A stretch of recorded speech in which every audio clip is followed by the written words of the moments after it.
Man. Oh man. I'm joking.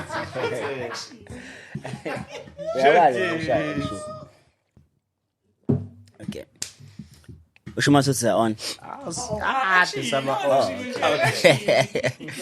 Okay.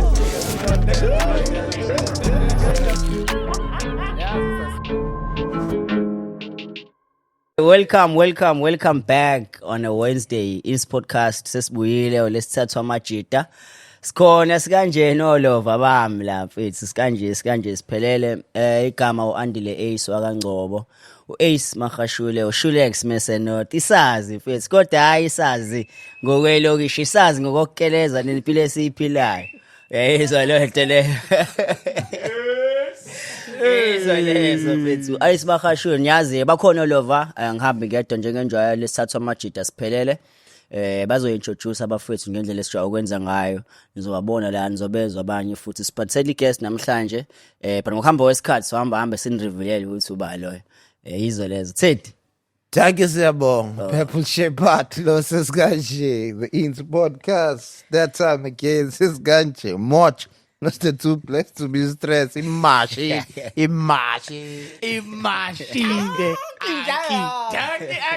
Mashile Uncle Shapizo. Danke siyabonga. Sikanje bafethu Teddy wakazala. Wathi thanki mhlobo. Angithi thanki kuwe. Wathi thanki. uTeddy wakanzama also known as uTeddy we coffee. No bontshisi. Thanko. Welcome to the Ins podcast, ladies and gentlemen. Ikamunkanyiso Nqome, your co-host. Shirogu Ace Magashule uthi ulesithathu wolovu lesithathu amajita. Sikanje danke Shulex danke no. Showcase uyangazi mase ngisenothi ke. Buye ngishintshe kube kibe sazi mabe ngikala kube ngibe Shulex ngikala kuyashintsha but otherwise bafethu sesibuyile nje base ngishilo lesithathu olova sikhona sikanje njenganichazela ungayiqali wena Teddy. Ngasikhulumisa izinto eziningi podcast. Ayishilo mfethu uthi asihambe ngedwa mfethu angihambe ngedwa sami sodwa siyolova ngiphathele guest namhlanje someone who's very learned umuntu mfethu kwi space of music awusesiphethe namhlanje ke yaphasa ngokhumlade bafethu. Oh sure. Ngazi uma siyakloka yini namhlanje noma siyakloka namhlanje iphethe ukhumlade kwi-architecture, i-housing, ne-town planning, yashaya i-degree yayo mfethu yayiphasa ngekhumlade. I think ne-postgrad yayo yashaya ngokhumlade futhi yabo. Iku-music industry kodwa. Show music ngala, iphindiwe 7 ngala. Yayizwa leyo nto le. So anything ongayuze understand hlezi push abantu ukuthi abantu abafunde sithi abaye ukudansa kodwa le out dance iphindi yofunda iphindi iphase ihlobo lene ecasula kakhulu lene phasi bida ithi dance ibiphasa futhi kanjani understand ukuthi kanjani but without taking more time bafethu nile out la edize kwami izo introduce quick ukuthi abantu bayazi mfethu grand sin lapha siyaphila bafethu ninjani mafethu joking angifuni umbiza ngomfethu ngifuna azisho yena igama uthuba okay abanye bathi salam alaikum abanye bathi malikum sala bafethu igama lami ngubhuwa mina onesibongo uthi uji so isimephelele igama lombuwa G but ngokwepass ngokwenza Ivan Makathini sharp thank you Ivan thank you Ivan okay so abantu bebefuna ukwazi bese ngokuphelele manje usilanda because abantu siyaba introduce kakhulu yabo umuntu ugcina usuthi ke nefethu kambuba kube yazi ukuthi manje usumlandisa into abavele beyazi abantu abakade kuhle sometimes ukuthi umuntu ayibeke yena yabo ngoba khona la uqale khona wazofika somewhere naloko futhi sifuna abantu bakwazi uwaji Ivan Makathini ubani kahle wakuphi. Okay bafethu ubhuwa uqhamuka eChesterville ngokuhlala bengikhuliswa ugogo but abazali nginabo uma besebenzela Kaceza enzine sinkhona ubaba architect ngala side kodwa bengihlala nogogo the whole of my life yabo so ngaqala ngakhula estradini ngazona nabafethu yazi impilo yaselokishini njani yabo sometimes uyithola usungena kwezinye izinto engihambisana nesigele but mina ngikwazile ukusurvive ngagcina sengikwazile ukuthi ngiphumelele ngihambe ngiyoqedelela ifundo zami e-University UKZN. So I went to UKZN and I did a degree in architecture, housing and planning, but I was majoring in housing. And then I took my studies further, and then I did my postgrad in housing. Ngasebenzela uhulumeni ngasebenzela umkhandlu wase KZN Department of Human Settlements provisional level, and then ngase ngathola i-deployment ukuthi azini angihambe ngiyosiza ngoba baye notice into engangiyenza ukuthi okay yinhle and I have a skill abanye abantu abanganayo emkhandlweni lo waka housing. So agcine ngimovile ngaka kamasipala because umphathi wami kwakufanele ukuthi amove ayosiza khona wathi umphathi wami ngihamba ngicela ukuhamba nalo muntu because wayibona indima ngidlala khona within umkhandlu because all in all abanye abantu abangakwazi ngami ukuthi vele ngikhule mina nje umkhuluso ogogo bengihlezi ngifuna ukubona abanye abantu bejabulile abanye abantu yabo benayo indawo zokuhlala. So I choose lo mkhakha wa housing just to make difference in communities. So njengamanje ngika music but ka music ngufice vele in most cases igqom bengaculi ngakwenzi lokho nekhatsha isithe ukuthi kubana and then I play my role because bengijwayela ukuhamba vele nama artist. So to me it was something like a calling because I had the qualification, I had the job, I had a place to stay, none. But this thing kangihlezi surrounded by abantu abang music industry abe obongsi yabo the list is endless. So tsuks ngihlala ngisho endlini yabo the list is endless. And then at one point I decided ukuthi even if isintu sithi i-calling ukwazi uku-reject okwesintu. So nakumina lento bilokhu ngihlupa mengivuke emsebenzini but ngisho uzazi kusavuma yabo. So iyona ngase ukuphazamisa iyona ayiphathe nzima leyo bhuwa because egcineni mangabe ufunda ukhula ukhulela lokho especially njenge out ephumela lokushini yabo ukhulela ukuthi ufuna ukushintsha ama situations uphinde futhi ube umuntu ozokwazi ukuthi ama situation ufunde uqede and ukula kuleli story sakho umuntu ophuma kwi background la ukho ugogo afunda iarchitecture nazo zonke lezo zinto lezo ngifuna sithi uqala ukufocus kakhulu kuleyo nto kunjani ukhulela lokushini ube uphinde ufunde architecture because ama qualifications lawa angajayekile nje bese yapha selokushini. Mina I think okwami it's because built in environment.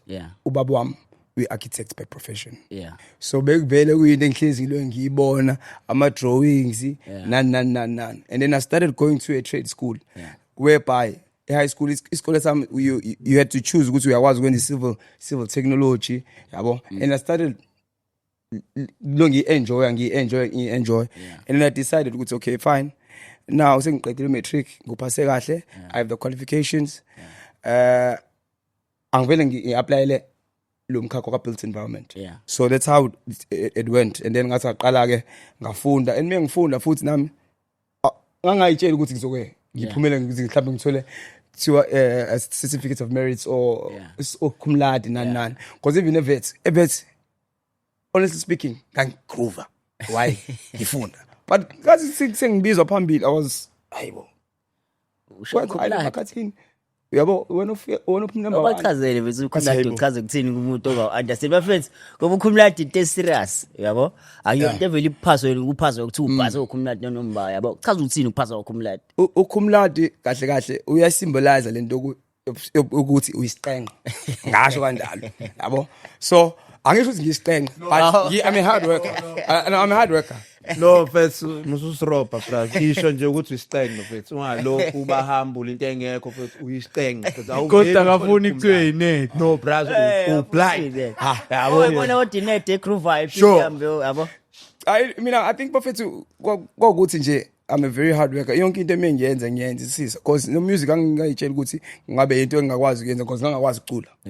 You understand? But I started understanding i-beats mehamba ukuthi yabo netempo nani nendlela ozishoyo ngayo ungayishi into ezobabhora abantu ibe nje kubo in and out yabo. I started to mastering leyo nto and then ngathola nabantu abazokwazi ukuthi mengicula bekwazi ukumasterisha ivoice yami yabo. So kanjalo nje mfethu. Hayi bese nangaphandle sihlambe sincishe ithuba lokuphefumula ngamajeta mfethu akhona azofuna uku-introduce kuwena mfethu ngokuthi nibhekane 1-on-1 bolof la ukumladi razo funa ngephezu. Yeah, no, like honestly bro, like I feel like we somehow mfethu yazi sinalento yokulokhu sinyeza but noma si blind entweni, you know what I mean, because of usaba ukuthi abantu bazothi hayi uphakeme or witshela ukuthi no more blind. Yeah. You know, I think we need to promote that much ukuthi ekuse inswempu ibe isiqenge bashaye bonke mfethu bagcwala ngami. Yayibona and be proud of it. So shout out to you bro. Mina for me mfethu hayi. No, because sikhathele mfethu ukubuka njengabantu angazi mhlambe uyisigruvana kodwa unangqondo ayibona lonto because kunaleyo tendency ukuthi if umuntu oculayo engazi usihlampa ucabanga yabo. Shout out to you. Mina ngilapho nje brazo. Yeso. Hayi. Sahleli lapha iyona mfethu. Shout out to you too mfethu. Danko mfethu sibonge lapho So ngokhumlati. mfethu le process leyo ukuzuza ufike ekachieving ukhumlati. Ibalance kanjani impilo because I do not imagine someone ozophuma kwi-environment yokukeleza ahambe aye kwi-entertainment industry ekubene bengekho kwi-entertainment industry. So I'd assume ukuthi the time usevasithi ukeleza vele u-aware ukuthi kwenzakalani kwi-industry. Ithi uyagroove noma ugroove kodwa aware. Wena kwakuhamba kanjani? Okay, mina kwi-undergrad Yeah. bengayikho kulento yokugroove kakhulu. Sure. Bengibaza abantu but ngingekho kulento yokugroove. So as soon as ngiqeda i-qualification yami i-undergrad, that's when I started ukuthi ke ngiqale ngithenga imoto yami yokuqala and then ngase ngazona nabantu obonke. Hayi batshela siphi imoto yakho? No, islaha kumele. Islaha. Slada. It was a cabriolet. It was an Audi cabriolet. Kaka machiteni usemachiteni. Udonsa kakhulu ngesilahleni ke lapho. Ayizakufisa. Ushaya ngesilahla. First car. Ngeke amajita namathekeni angakuncanya lapho. Evasithi I'm sure kukho la. First car. Bangapha abantu abahamba ngesilahla evasithi noma First car. Slahla. so uyithenga imoto ngoba upasile noma usha ugrade noma vele Ngoba uyaspana. ngoba uyaspana. Into yami yokusebenza lapha is very tricky because abantu didn't understand the qualification I had. Ne? So I had to first market myself ukuthi yini kahle kahle lengiyiphethe ukuze bezokwazi ukunderstand because njengoba ngimajorisha kwi-housing. So I came there and I was like, okay, ngifuna ukusebenza la kulomkhanka but ama opportunities may phuma ipost. Yeah. Yabona into umbone kamasipala ukuthi okay ipost okay kufunakala u-engineer kufunana engaveli our qualification yami. So I had to start make sure that people understand ukuthi kahle kahle yini. Yeah. So I was very ngaba wise because into engayenza it was not a prerequisite ukuthi ngithole in-service training because i-degree eUKZN uphuma nje ukuthola i-degree ayifani nje ukuthi mhlambe go for a diploma and then you go to serve law 6 months kwi-company thize ukuze ukwazi ukuthola i-certificate sakho ukuthi okay fine you have a diploma. So mina kwangayona i-prerequisite ukuthi ngiyithole in-service training but I forced myself to go and you know what I'll just go there and work for free. Ngangikhokheli just for exposure. Uphethe ikhumlati lapha. Ngiphathe ngirathi nje ngiphathe i-degree ngesandla kanje. And then I finally started and I noticed ukuthi okay mama ngifika lapha hey phethu ngifuna ubatshengisa ukuthi ngahlahle nguba. Hayi mengifika khona ngifike phethu ngiyenze lento engithe ngizoyenza and then I had an opportunity ukuthi kuphuma ama internships. I applied for internship ngayithola. So that's when the story began. So sengiphethe internship i1 year. So mengifika phakathi Internship usha for free. for in services was for free. Oh, in service training. Oh, okay. It was a training. Oh, okay. So and then I had to do internship where le ngayi-applyela. Oh, yeah. Ngi-applyela kwi-interview nganza show ukuthi ngifuna be-understand ukuthi kahle kahle yini le engiyenzayo and ngasiza ngani kumkhandlu yabo. And then mengifika khona ke got the internship kuphela lo nyaka and then babona ukuthi isiphelele lento into ana shothi siyahamba no ngeke come on. Let's have like a contract of 5 months 6 month thing to stay we still want you. Shout 6 months phela futhi 6 months hey ayo lento ihamba kaphela hayi ngeke yabo. So and then Intana i-blind espanini noma bayayincanye espanini. i-plan espanini because itwana phela was working for the head. Hey. I was the custodian of the information for the head. So you know ukuthi befika ke eindaweni kanjalo ufika abantu abanama service akhona ahlabe for 30 years abantu abadala nani yabo, but I have to make sure ukuthi I balance angseparation nomunye umsebenzi omunye umuntu, mina ngenza into efuna umphathi wami yabo. So kwagcine ukuthi ngicine ngithole ne post ke ezothi ke okay fine, we giving a permanent post. Ngiyakuzwa bhuwa, but ngizama ukubaleka kwalento wayenza yabo, for someone ophethe ukhumlati ozohamba athi mina ngizospana for free yabo. Shulex bahlele emakhaya nama degrees. Yizo lo Balinde ithuba. balinde ithuba, kodwa kunomuntu waphatha uphethe ukhumlati wathi mina ngizoyishaya mahala, then mase kufika ichance insave, then uzoyishaya insave yami yabo. But khona I mentionile ubhuwa bafethu leyo ukuthi uhambe uyipresenta ngendlela right. Yayizo lonto le. Because abantu abaningi uzoyithola opportunity athi I mina ngine opportunity ukuthi ngiyoyipresenta lapha ya, but they're not sure. Yabo, ukubaleka kwaleyo nto kanjalo kuwena at the time bhuwa. Cela abantu ba understandise ukubaleka ukuthi uyipresente ngendlela right ezokwazi ukuthi ikulast forever, because singasho thina sithi ubhuwa mfethu wafika lapha bamncane esipanini kanti uthola indlela ayipresenta ngayo yena. Yayizo lonto le. So ufuna ukubeka nje lo ocaca ukuthi kubalekile ukuthi uhambe uyipresenta ngendlela right ezokwazi ukuthi ngelinye ilanga umuntu mekukhumbula abambe la impression yokuqala kuwena. Ngoba ungayipresenta kahle but ekugcineni you must deliver. That's the most important thing. Ukuthi ungafika uyipresente ukuthi mina ngusibani ngikwazi ukwenza ukuthi nginani, but when it comes to deliver, but you don't deliver. So you need to make sure ukuthi uyabalansisa konke lokho. Lento fika actually interview ukuthi bazokutshela ukuthi okay within 5 years where do you see yourself? Yabo, yini ongayishintsha for umkhandlu, for yabona, and then you start preaching ama ideas ukuthi okay mina ngasiza kanje if mhlawumbe kunemjondolo kunokuba mhlawumbe kuthiwa kunama disaster yabo, because ka housing you deal with a lot of things just because it's not only just putting a roof on top of someone's head. You need to understand it's a science on its own. Kuningi ama dynamics angenayo yabo. So wena ungambona umuntu ukuthi usehlala emzini lo kanti umuntu uqale wahlala endaweni ekuthiwa ise transit camp, abanye bathi ilindela, where you put someone just because usalinde ukuthi kuze kufike umusi yabo. Nayo leyo nto science yayo yodwa ngoba inama dynamics ayo ngoba umofika lapha ufika abantu abangahlali abangalabona bala eSouth Africa, majority of them are not from here yabo. So start understanding zonke lo ma dynamics nan and then uzubone ukuthi at some point empilweni mfethu ngisho mina ukuthi I'm very privileged ukuthi mina ngikhule kwi surrounding engekho good, but indlela engikhuliswe ngayo ugogo indlela angikhulisa ngayo ngiyijabulele ngoba ingenza lo muntu enguyena namhlanje. And there's a lot of things that even ama decisions engiwenzayo mfethu, it's because of indlela angikhulisa ngayo ugogo ngoba even like music mfethu bengazi ukuthi mina mfethu kunezinkulumo engaka yabo, because ekugcineni uthi wenza ivari, uthi wenzela umuntu ivari mase ufunele return back ivari ayisabuyi ngaleyo ndlela. But so ngeke ngayitshela ukuthi okay yonke into engiyenzayo yenzela for inhliziyo yami ukuthi mina ngithi ngikusiza namhlanje, I'm not expecting ukuthi one day ngifike ngithi wena ngakusiza, but kubhlungu mase ngikubona ungangenzeli lokho kubhlungu. So ezinye izinto ngakwazi ukuthi angiunderstandise ugogo ukuthi mfana wami ekugcineni ungabenzela abantu, but wena yonke into oyenzayo uyenze ngenhliziyo yakho, uvula inhliziyo abantu bazokuthanda. That's why mina abantu abaningi bayazi ukuthi ngumuntu I'm people's person. Even club before even ngize ngene ka music ngisebenza, but kodwa kwindustry wonke umuntu engazi siyamazi lo sibani wenzani lamhla, kodwa singibona kufika endukweni okushaya isuthi zithini. Mina bengishaya isuthi from Monday to Friday phela. You understand? So umuntu ngathi ngibhalansisa kanjani yabo.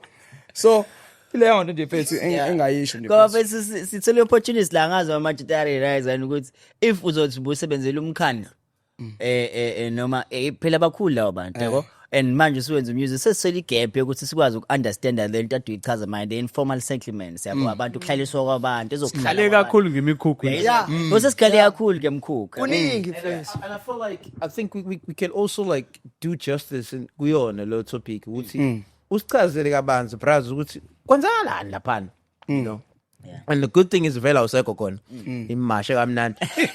So I think it will be better to educate even our people, because we have seen about I think it was sometime this year lapha nemlazi pethu ngase 17 abantu bavele babeka lapha nemjondolo mfethu baze basuswa abantu bako 4 room mfethu sebebeka imjondolo la next to freeway lapho mangosuthi highway you understand because abantu bakithi and it's abantu bangaphandle ababeka lo mjondolo because they don't understand ilokuzana ukuthi ihamba kanjani iprocess yakona lapha. Okay. What I can tell you is that lendo leqala going back from pre 1994. Yeah. Where Constitution says everyone has a right to have access to adequate housing. That's where it starts. Iqala lapho ukuthi so njengoba mina nguhulumeni ukuthi vele before we angithi sasahlumezekile nan then ngoba khona post 94 that's why ngithi mina there was a pre and then a post. Yeah. So post 1994 Constitution says Section 26 Constitution everyone has the right to have access to adequate housing. Yeah. So wonke umuntu uyazi ukuthi ngine right ukuthi funeka ngibe nomuzi. Yeah. So menge ngine right ngifuna nomuzi. Yabona nje manje mangathi kuthiwa we are anywhere even if you can go to Florida you can go to anywhere ufike ubeka umkhukhu wakho ilo ya protect ukuthi awukwazi ukuthi umuntu asuka akususe because kunento ekuthiwa illegal evictions kunama acts a protectayo yabo umhlali wala South Africa so zona zonke ke lezo zinto so abantu they tend to abuse it ngendlela enye engekho right not everyone khona abadingayo khona abanye because khona umuntu uthola ukuthi unayo abanye bayisebenzisa lento informal settlement as a business because you find that umuntu wala eMzansi afika ethi unomkhukhu mesuwa lo mkhukhu hlaba thola umusi mesuwa lo mkhukhu hlaba vela dese lo muzi aphinde lo mkhukhuini because lo mkhukhu la uya nabantu abarentisayo imkhukhu within ama informal settlements ama slums so enye into efanele be understand abantu ukuthi ke lezi zinto lezi dalwe yini njengoba dubuza ukuthi yindaba ukuthi endaweni kuze abantu abafuna uyosusa abantu because ama acts nama laws ethu am protect umuntu omnyama ukuthi angakwazi ukuthi avela asuswe without ukuthi we provide alternative accommodation ngoma ungumsusa lo muntu uzomisa ufune ba-provide alternative accommodation. Indaba mfethu. Exactly. Hayi indaba bonje uBram la uthi into ephethe into ebalekile information is very important. Yeah. But manje futhi mayilende nasendlebeni ewrong futhi it's Yeah. more Siyaqofa. siyalichaza siyaqofa and leyo nto leyo mina ngiqale cabanga ukuyibamba ongicosha eKapa ngibuza lo uthi iKapa mfethu laziwa clean beautiful city but edubani uthi yafica lana mfethu table zishapha Ungena Cape Town, yeah. and then manje mawubuza mfethu kunabaphoyisa nani abasuswa ngani yabo bese ngichazelwa ngale mpahla okhuluma ngayo ukuthi awukwazi ukuthi uba suse ingekho indawo ozobafaka khona so mfana uma ubasusa la uyobafaka somewhere there needs to be also a court order Yeah. ezophuma ukuthi okay kufanele ubasuse la so it's a long process That's why they've been struggling with lama parala lapha emarket basusiwe manje ngapha bebekade ngale ngase lama taxi Eastern Cape basuswa lapha because the company be complainer le yakhona lapha bebe ba move amaphoyisa abuyela emgaqweni lo ngapha ke next to la sebelapho ke manje bekune ambulance ebekade lapho the last week izobaxilonga ibacheck ukuthi ba grand ini Bathisela khona emgaqweni. emgaqweni. yabona nje bamuva kanje basuka from epark lapha ngaka metro besuke beze ngala Eastern Cape Yeah. ephinde futhi bongena ngaphansi ebridging la kuhamba khona istimela so bamuva kanje and ubathola futhi ngeke udlule lapha qhola Angeke udlule. Hayi usesekuduma kakhulu but kodwa into kanjalo ke for umphakathi mu complain ngokuthi phela obviously I understand ukuthi akwazi ukuhlala lapho yabo because for i safety yabantu but bathini ke manje ku human settlement ukuthi sizobasusa kanjani uma usabheka futhi the same criteria ukuthi asikwazi ukubasusa ngoba phela abantu bayabanjwa lapha yana yabo. Okay inkinga manje there's different programs akhona within human settlements. There's that program which is lo abanye bathi yini RDP umuzi RDP ne so mostly laba vele abasuke befuna ama RDP ilaba abasuke befakile ama transit camps yabo ngoba kusakhona iprojects ezayo there's a transit camps there's informal settlements a transit camps ulindela la ngilindela ukuthi ngiyothola umuzi and then there's informal settlements which is a community ke le engazi ukuthi yabo nje ukuthi mhlawumbe kuno mhlawumbe let's say Kennedy Road kune Kennedy Road informal settlements for instance. Yeah. So it's a community on its own. And then mase kuba khona i-transit camp ile esihlala khona esilindele ukuthi vele sizothola umuzi.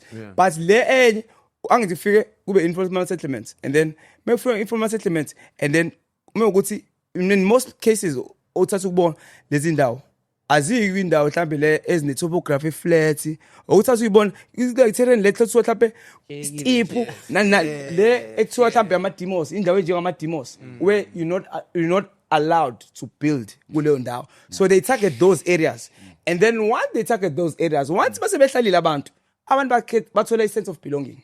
Kufana nomuntu ukuthi mina angeke ngisuke la, for example ngeke ngisuke la ngihlala khona because kunature engibelieve ukuthi mengithandaza kulona ngezinhlanhla zami ngiqhamuka la yonke into yami right. So everyone mewathola a sense of belonging uya ngafuna ukuthi ayidedele lo ndawo. So but and then now uhulumeni ufuneke ethi okay mengibakhela lapha ngizobakhela kanjani endaweni engekho developable. So that's when the whole process starts. Abayithatha indawo ukuthi mhlawumbe indawo eqondile bathatha le evele sishiwe. But bona they don't understand ukuthi I cannot build there. Yabo, and then they start, and then process iba delay ngoba phela once I've moved these people feeling we so long informal settlements, and then but it's sad parties, and in most cases most cases you don't find that. In most cases why abanye bathola mhlambe eduze kwama malls or ama airports you know what the reason is it has to be close to place of work, place of worship, where the social amenities yabo ikole inani. So that's why uzobabona besondele go Ketomen. Ketomen is one of the closest township towards it down. So that's why they will stay there. And most babheka labantu abahlala lapha abantu abaqashwe kakhulu lapha ama foreign because they work even below ama standards employment ukuthi okay maybe for an hour ngithola 60 rand or but they can work even less. So vele labantu abahlala lapha abanye majority abo akubona bala. Kodwa imjondolo uthola ukuthi iowner abantu bala umuntu wala. Yes, akhuluma le conversation cause uhulumeni nokanyiso no I think bekuwena kanyiso no ba ngese ukuphazamisa bekuwena kanyiso no Shepherd no Thule besikhuluma ngaleyo nto ukuthi the foreigners they're willing to take ama below average. Uthula bethi khona political party seyiqalile sikhipha abantu emisebenzini because baholelwa kancane abanamaphepha because ekugcineni uhulumeni akakwazi ukunika double subsidy. Mase nginike kanye ongangaba nomuzi before okwazi uphinda uqualify ukuthi uthole umuzi. So that's why kunamanye ama programs akwazi ucaterisha not only for because angithi there's people that are earning 3.5 and less and maybe 7.5 and there's a cap market, there's a low income market, and there's a high income market. So uhulumeni ke unezinto ama programs ahlukile that needs to cater for everyone because abanye abantu bakhona abantu abasebenzayo mhlambe uona between 3.5 and 17,000 or 20,000. People don't know what there is a program called social housing which caters for those people. What njengoba mina I'm working but I'm unable to purchase umuzi. So government it's okay ungakwazi ukuhluleka because we gap there is a program ongakwazi ukusizakala ukuthi njengoba ngisebenza because you came here to work uyayithola laba abanye is from 0 to 3.5 laba be RTP but lenye market ikhona but abantu abaningi abazi ukuthi kunento ine program ekanje ekwazi usiza abantu ukuthi okay mina ngisuka Eastern Cape but ngifike la eThekwini ngizosebenza but I need a place to stay but I'm unable to purchase umuzi. There is a program which market value yakhona rental khona incane ngalendlela ukuthi uzokwazi uhlala and that house can be yours forever. Musasebenza nje ngalokhu kweyakho you can do anything, do renovations noma yabo ama flats which are in standard moyibuka mhlawumbe njengomhlanga amanye ama flats yabo ama wathola ko Seaview, wathola ko Avoca, wathola ko Pinetown, they are scattered all over. But it's just that people are not aware so izite kanjalo. So mina ngifika ngithi mina I'm doing something go December which can cater for those type of programs that people I'm going to be educating. It's a COM concept. It's a 2-day thing. It's anti-drug and what. About social cohesion. Just to uplift umphakathi, but specifically ngizobe ngiyenzele Chesterfield. But ngizobengibambe with ama heads egqom uthi okay mhlambe I have Spanman mhlambe for example uThukzini no Pepsi Duma abaselamuntu so they have a team yebhola understand uFunky Kula no mhlambe ne Cape Master izoba ne team yebhola understand ngidlama ukuhlanganisa wonke amalokishi to say okay there is the program that I'm doing but first day I'm doing lezi zinto lezi ukufundisa abantu nani yabo and then the second day it's a family fun day and then sibajabulisa abantu ngemusic wethu nani and then sibe ne tournament yabo so izona zonke izinto eziki pipeline ngizama ukuzenza to change the nale stigma seqom ukuthi iqom yabo nale yanto yakhona nje iqomini ukuthi yabo music abantu abangahleleki kahle so izona zonke lezi zinto just because of the love of the music so I'm doing all these things ukuze ngikwazi ukuthi abanye futhi bekwazi ukunderstand ukuthi kahle labantu abenza le music banayo ingqondo yabo siyabonga for lokho and like up it's semajiteni yabo so siyixoxela yonke into esikhulumayo at some point ufuna sikwazi ukufundisa abantu izinto le ngiyakubona ukuthi touch base kancane ku music nani but ngiyazi manje afuna ukugxila okunye ngala ukuzofundisa because egcineni si podcast where we want to uplift abantu sifundisa abantu hayi ukuthi sikhulume indaba zabantu izinto asifuni ukukhuluma indaba zabantu yabo so i-trick manje unabhwale ngoba uphethe ko2 yabo uphethe knowledge yaka housing yabo as much as ungasasebenzi khona but uyiphethe le knowledge yabo and omunye uzofuna understand because kunezinto abantu abahlala say for example emalokishini ama-DP houses yabo kunabantu abahlala ema-flatini abarentayo yabo yini ba-protectayo lawo bantu abahlala from RDP houses I'm sure angizwile uthe touch base kancane lento ama-RDP but labantu abahlala ema-flatini ama-laws aba-protectayo ngokwe-department because baningi abantu abaxoshwayo futhi sokuthi abantu baxoshwayo kungekho umthetho yabo into kanjalo it's fine there's one organ ekhona ka Department of Human Settlements is called Rental Tribunal so it's like a small court if you have it's between the tenant and the landlord so mawuthi uyabona ukuthi landlord lakho ayiphathi kahle yakwazi ukuyithatha uyifaka lapha nokuthi mufuna ukuxosha engakutholela mhlawumbe indawo ukuthi phela umthetho wakho uyaprotect yabo uyakwazi ukuthi uyomfaka lapha ne court umfaka court uthi okay fine lo muntu uthi angiphume la but ngiphuma ngobani mhlawumbe let's for example let me make a scenario nje khona esekuyenzeka phambili umfowethu la wafika kumina engizwana naye ngokwebusiness uthi fethazi I have a house endaweni yokuthi these people have been renting for so many years yabo so but they decided labantu ukuthi benze into engekumthethweni bengakhokhela amanzi or ugesi benze ngendlela yabo so maybe uyibill bithi ithi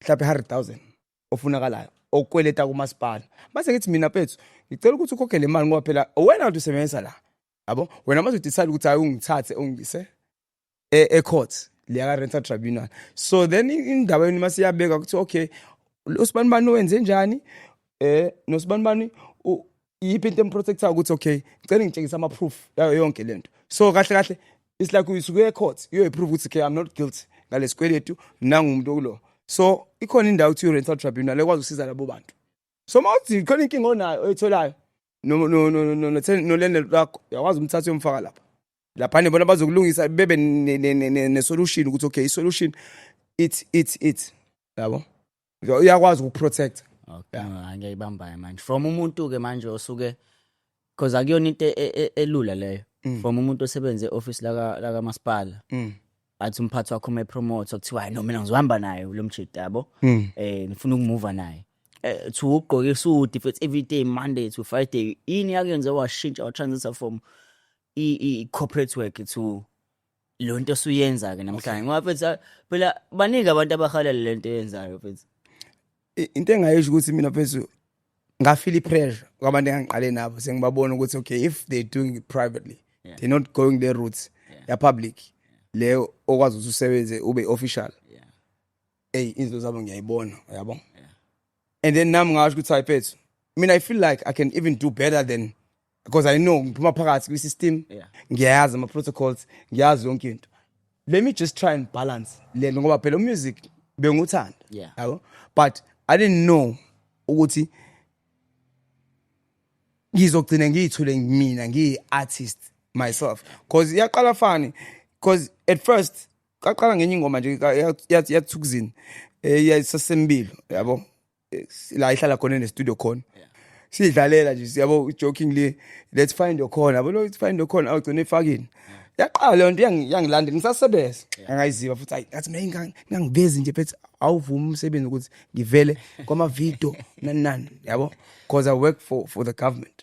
And then it went on, and then ngifika mhlambe half ngihlalele because angihlezi ngihamba nabo bethi hayi kuyo record kuyo studio ngale beats sihlalele nje yabo jokingly ngale the other side of the studio and I started singing something and should say uBerries ngaphakathi sayibo khona umuntu lokesho lento yini le awuze la hayi ngangena that's when the journey started.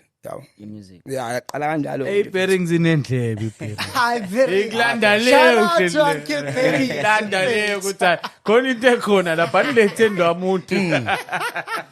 Case Kodwa Bearings. ukubula la ikathi khona usizo la ekhaya. La usizo washo kanjalo same thing. Shout out GP. Injani environment yokusebenza lo umuntu baningi lo bafuna behlezi befuna ukukhalela Mfethu, understand. mina ngithi nje uBearings umuntu oneqiniso. It's just that is a businessman kuninga okwenzayo but umuntu uyakunika indlebe yabo mawuthi ufuna khona isikhalo sinayo and usisa abantu abaningi uBearings and abanye abantu bengakhuluma kabi mina ngitshela Mfethu la muntu unaliqiniso abumlungezeleli iqiniso personally because bengangitshela nami ukuthi ngifike le stage ngisona just because of that one man yabo so okuningi ukusebenza noBearings Mfethu ufuna ukuthi ube umngani wakhe uBearings as much as even emdala kunami but mengikhuluma noBearings ngithi Mfethu ngithi mngani wami yabo ngiphinde mina ngibuye ngithi konje ngithi malume aphinde athi Mfethu yabo because ufuna ukuba uba la nje ngawayi Ufuna ukuba ngxuma nje ngamaxhuma yonke into nje uyenza njengoba uyenza medata yonke dance ngayazi azi yonke into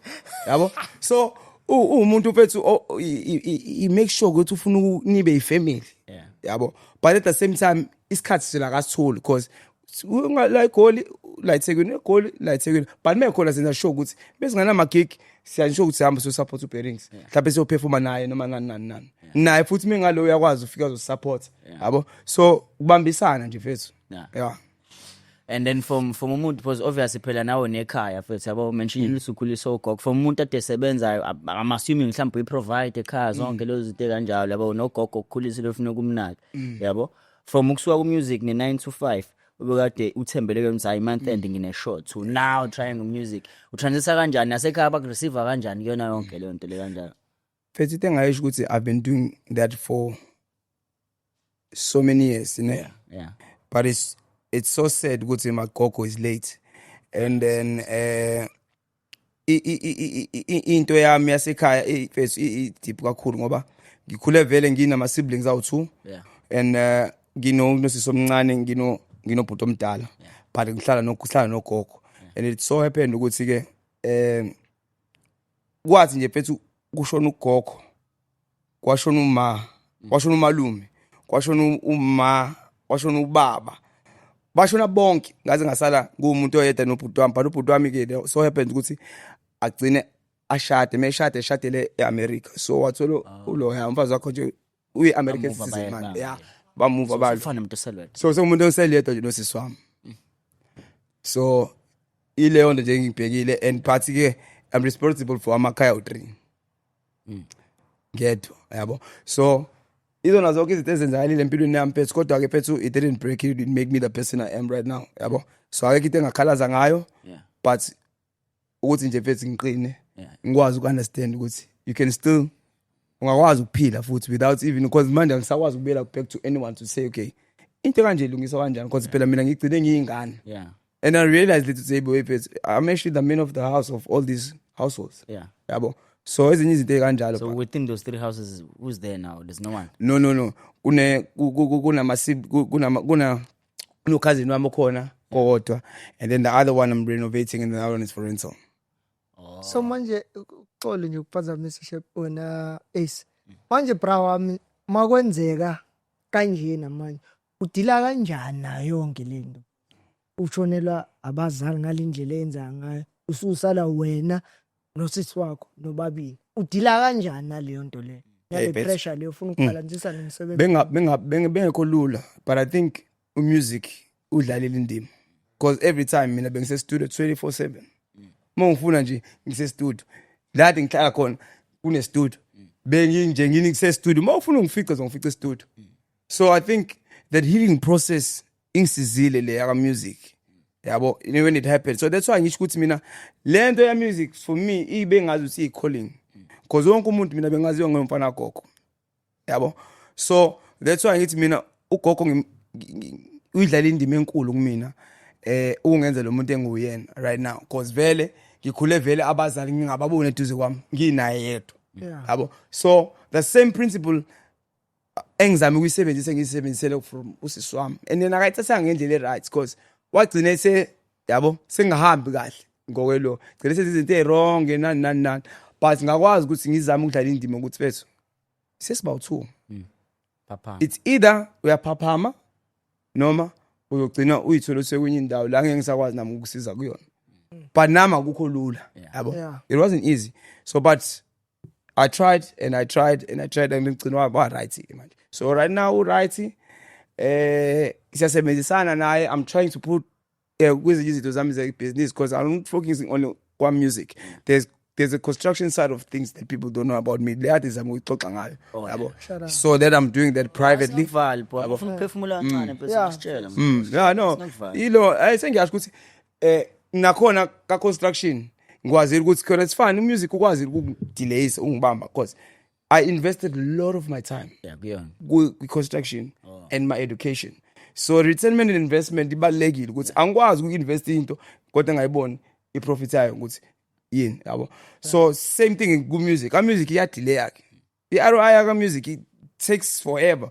Ungenza manje hits uzu enjoy mhlawumbe nini yabo. So nama booking mhlawumbe angihamba ngendlela. So into yakhona it takes time. So it took almost 3 years ukuthi ngikwazi ukuthi abantu beng understand. But I'm still on a road to make sure people understand me. Yeah, because music ngiyawuthanda yabo. And then ukubalansisa ke kona ko2 it's not easy. Mina ekseni nje ngo5 ngiyavuka. And ngoba naleyo nto ngibengina back then ngisaselo esemsebenzini ukuthi vele umzimba wami ujwayele ukuthi ekseni vele uvuka uyenza ukuthi even though ngilale ngolo but uyayivukela umzimba wami yabo. So bese ngijwayele leyo nto leyo work ethic ukuthi kufanele ngenze kufanele ngivuke ngenze sure ukuthi ngiyo attend meeting nani. So namanje I'm applying the same work ethic kade nginayo ka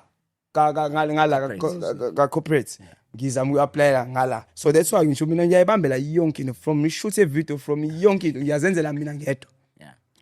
Obviously I get the support part. I make sure even editing I'm there yabo. So icraft yami ngiyahlonipha and that's why ngithinte kakhulu umuntu ozofuna okuyilimaza ngendlela errong yabo. So iyonto engayisho nje leyo nto bethu wena ace ukuthi ukuhlonipha umsebenzi wakho and wenze sure ukuthi into yenzayo yenza ngenhliziyo yabo. Ungayenzeli ukuthi expect ukuthi someone will do it back uzokwenzela futhi favor. So that's why ngibambela mina.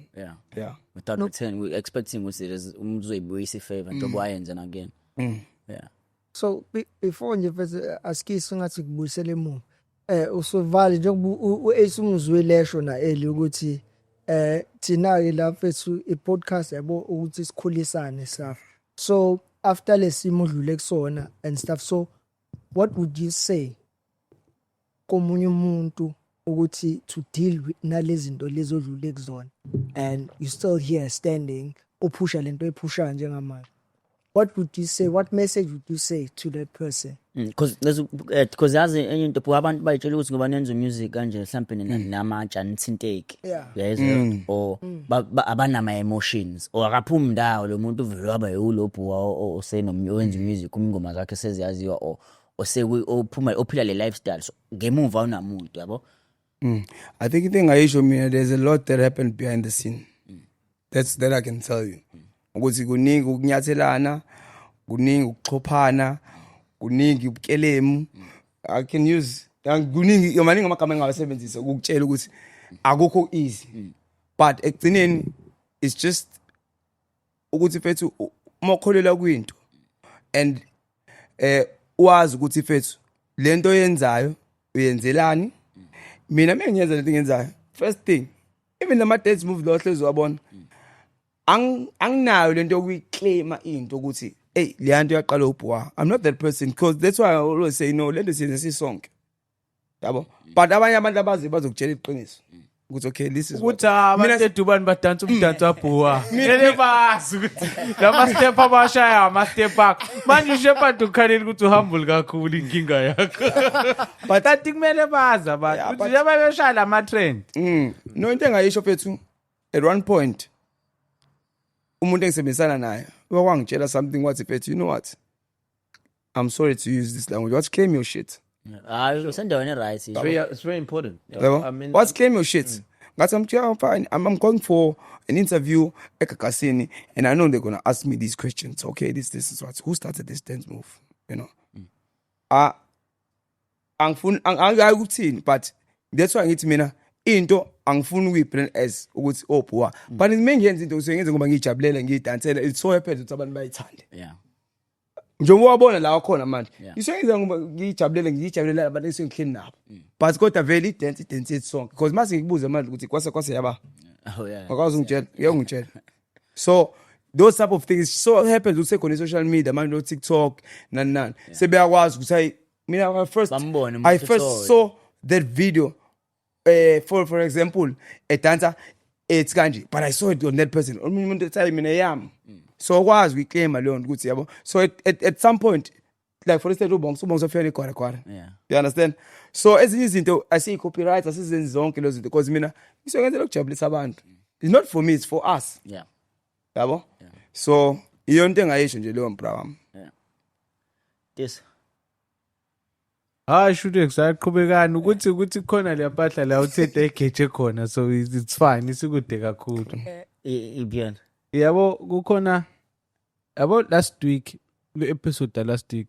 sinenkinga yokudila nabantu buwa fethu abadlula ezimeni ezinzima kakhulu yabo indaba yokulahlekelwa ugogo akusiyinkampani lo mpahla mase bezoshona abazali benendelana kuseyinsangu leyo yabo and people not a lot of people can come out of that thing babe strong kanye baphumelele njengawo so kukhona umuntu olahlekelwe ioledi manje okhalela ukuthi awumhlaba awu suphelile machine so I think uThedi bezama ukubuza lona ukuthi uthini kulo muntu uthi uzophuma kanjani umtshela kanjani ukuthi life goes on okanye impilo isaqhubeka after this you can still reach these heights because yabona lama moments if after abazali beshonini leya grieving process iyodwa either it makes or break you yeah and mina it's so pain ukuthi ke it's even worse babeshona bonke every year the same month January yabo but kona ngekho lula fethu because nama ngaze ngayibuza ngathi fethu izilento mhlawumbe into yesintu or into yani I don't know yabo but I'm still breathing I'm here you know and ayingilimazanga ngalendlela ukuthi angavela ngakhetha ukuthi ngibe enye into mhlawumbe ngiphenduke noma yabo nani yabo but kodwa ama principles akho I think they always ring in my head ukuthi fethu bekezela because mina ngikhule nayo gogo esebenza efamily esebenza efamily ngazi kahle ukuthi Friday ngithola uphaya uphaya seat njalo Friday mengilo ngithola uphaya uphaya seat and then leyo nto ihlezi ngijabulisa ngoba around mina ngihlezi ngiphethe uphaya lobhuti wami you understand so cabanga ukuthi so linda the whole week just to get that pie at that time I think R5 or something gogo esebenza efamily so lo muntu bengilo ngimbuka njalo ngikhula yabo and bengi favorite yakhe alona la bengivele hliziyo mengilomsebenzi ekhaya ukuthi ayi uthanda lo because bengine first time naye you understand so ukushona kwakhe kona kwangithinta yabo ngokuthi ngalahlekelwa but at the same time ngabuka ukuthi okay mase sesifikile isikhathi esifikile what should I do you know it's like saying my bro I'll tell you a story about who ate my cheese. I'm not sure if you know that book. The small book. Encane nje. Ekhuluma ngegundwane lahlezi liyo cheese. Eyo2. Ihlezi liyo cheese endaweni njalo. And then this one time lifika lapha I'll say cheese. So lelinye la stable lokho libuyela lapha. And then the other one started to try finding cheese kwezinye indawo. So it's a principle of life. Ikanjalo na. To me that's why I always apply ukuthi if manje ngingasasebenzi lokho. Angisebenze lokho ukuze mhlawumbe ngizama ukuthi because malokho uzobuya lapha lokho libuya lapha ligcina ukucheese lokho sabona istabone Lokho libuyela la. Zazi ukuthi udlame kule. Exactly. So in life, who moved my cheese? You know, ask myself, who moved my cheese? Okay, move the way. Okay, fine. Let me find another cheese.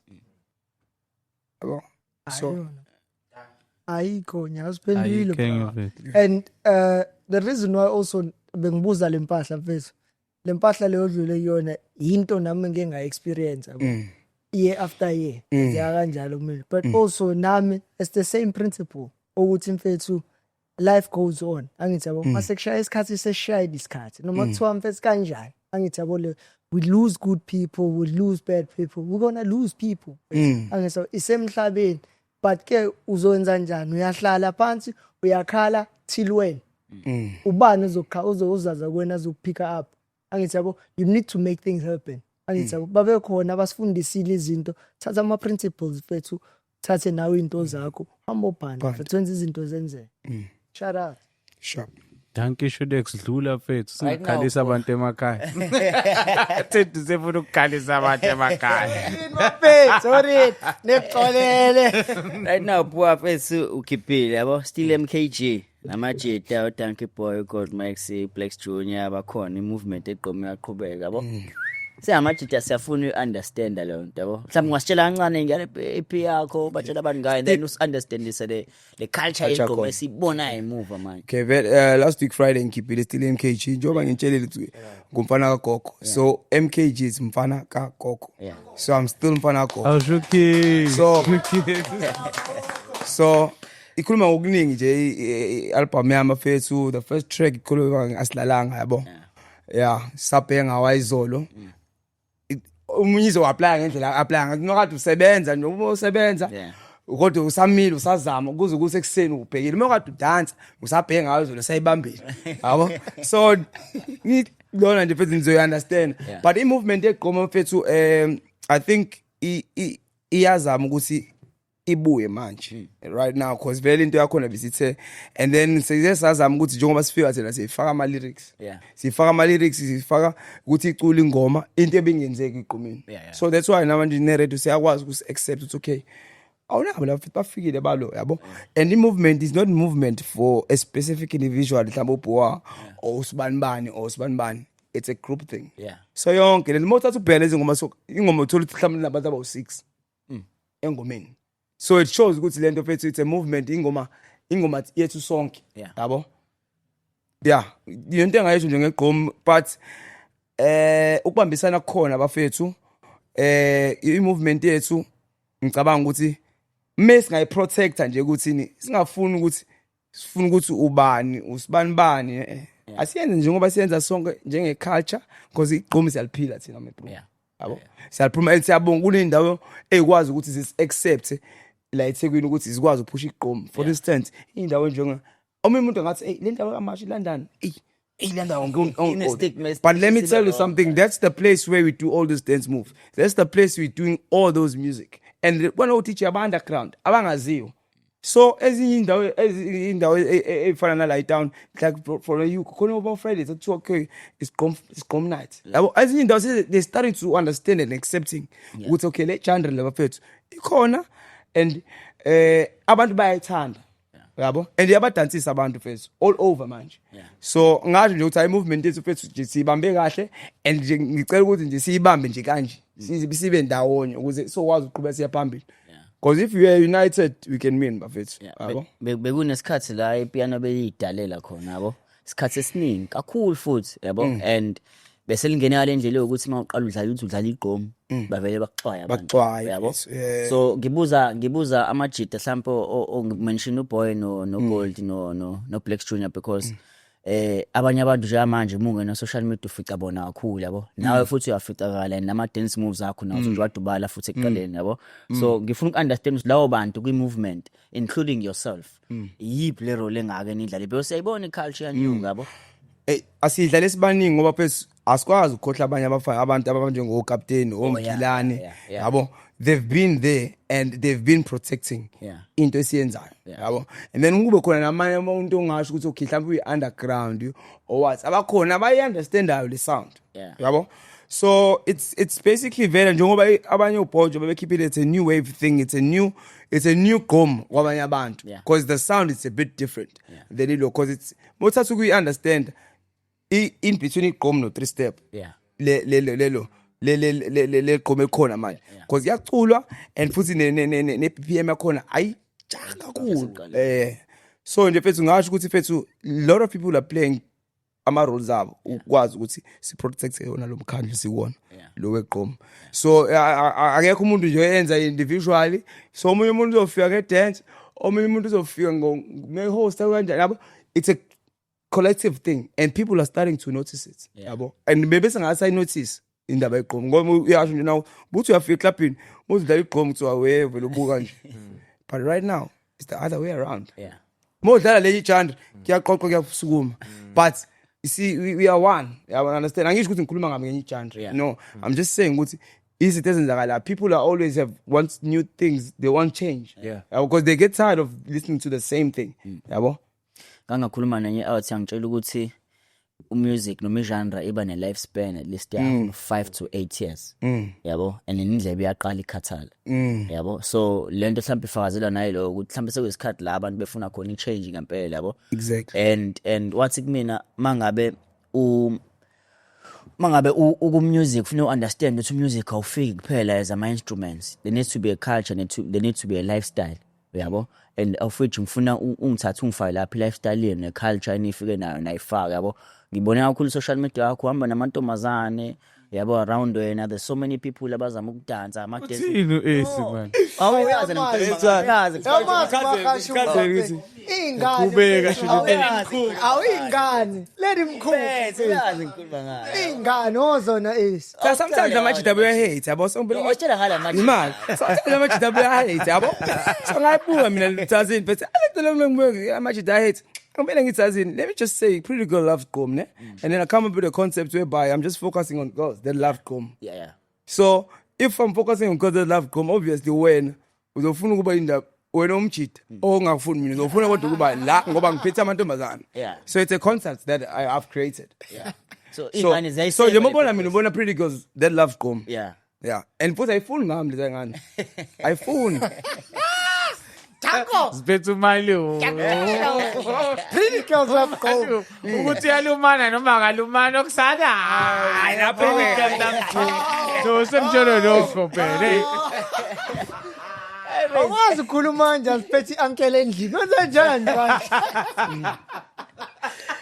so kufakazela kona ukuthi yabona ukuthi uyisound nesound kuzizokwazi ngenye ihlala idinga movement idinga culture idinga lifestyle leyo nto icreate wona leyo nto ke lifestyle iculture which if ngizohamba namantombazana because amantombazana akunikeza kuphela into ukuthi ngiyawafuna yabo azokuconvince ukuthi ozodansa futhi izolonto le and njengomuntu adusho uthi unama dance moves akho siyabona ama dance move emine egqoma yahamba yabo and abantu abaningi ba associate nawo yabo mhlawumbe futhi ungasibeka ngaloko kuba nalezi ngane data the same moves influence yakho exactly yabo so majority of these girls but they are very influential when it comes to lento music yakaqoma so music vele si understand ukuthi manje mwenza music funela ukuthi uqede ukwenza ingoma ube khona i-dance move that's how you market yourself manje i-marketing strategy sihlukile ukuthi ukuze abantu bekuzwe funela bekuzwe ngokuthi bekubona udansa and then kube khona ingoma ekhala in the background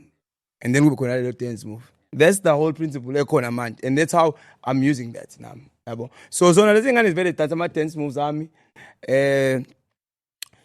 yini ngingayisho nje ngawo futhi amantombazane it's just that I protect her culture Ay from protecting culture egqoma futhi Gata nawa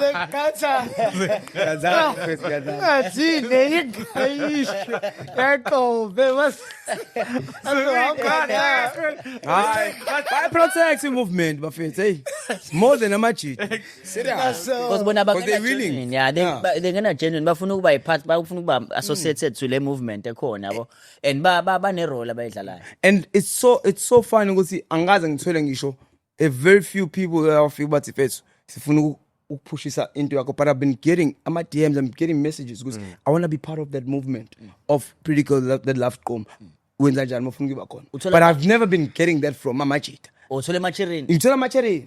They've been DMing me saying we want to be part of the movement. You understand? Yeah. So I don't think ngisho ukuthi amacherry amanye ayasupportana more than it's out. So I know unangafazi la ngisebenza namachita amathina support and futhi if into yakufuna imash phaka abantu besimama abantu besimama bayimash into yakho because like you're trying to sell the culture and all the way to sell the culture I'm not saying you want to use them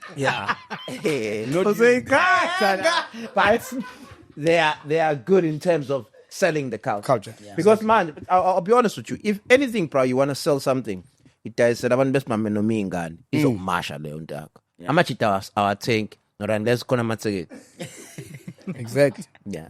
So imashi. Mafetani mathi ngidlule sir. Konke ngifuna ukuyibuza mfethu. So we are having this conversation at a very beautiful moment. Yeah. Where Gqom is coming back to light, where Gqom la dominator piano as a result la fade la background, yabo. But I do not think, I'm not sure uzongiphendula ukuthi ama out la agri movement eGqom, did they do their research in terms of understanding ukuthi yini eyenza ipiano defeat iGqom okanye lidominate iGqom okanye it's just an assumption yokuthi I sound entsha nani yabo. And then now mase sibuya, how do we then make sure ukuthi iGqom liya dominator and point the futhi libe sustainable? Yezwa leyo nto. That's one thing, because as per my understanding, ipiano lifika lidominate industry because we see a lot of millionaires abama artists from amapiano. They get empowered financially. Kuyabonakala ukuthi khona into eyenzakalayo. And then we see a lot of unit. Yabo?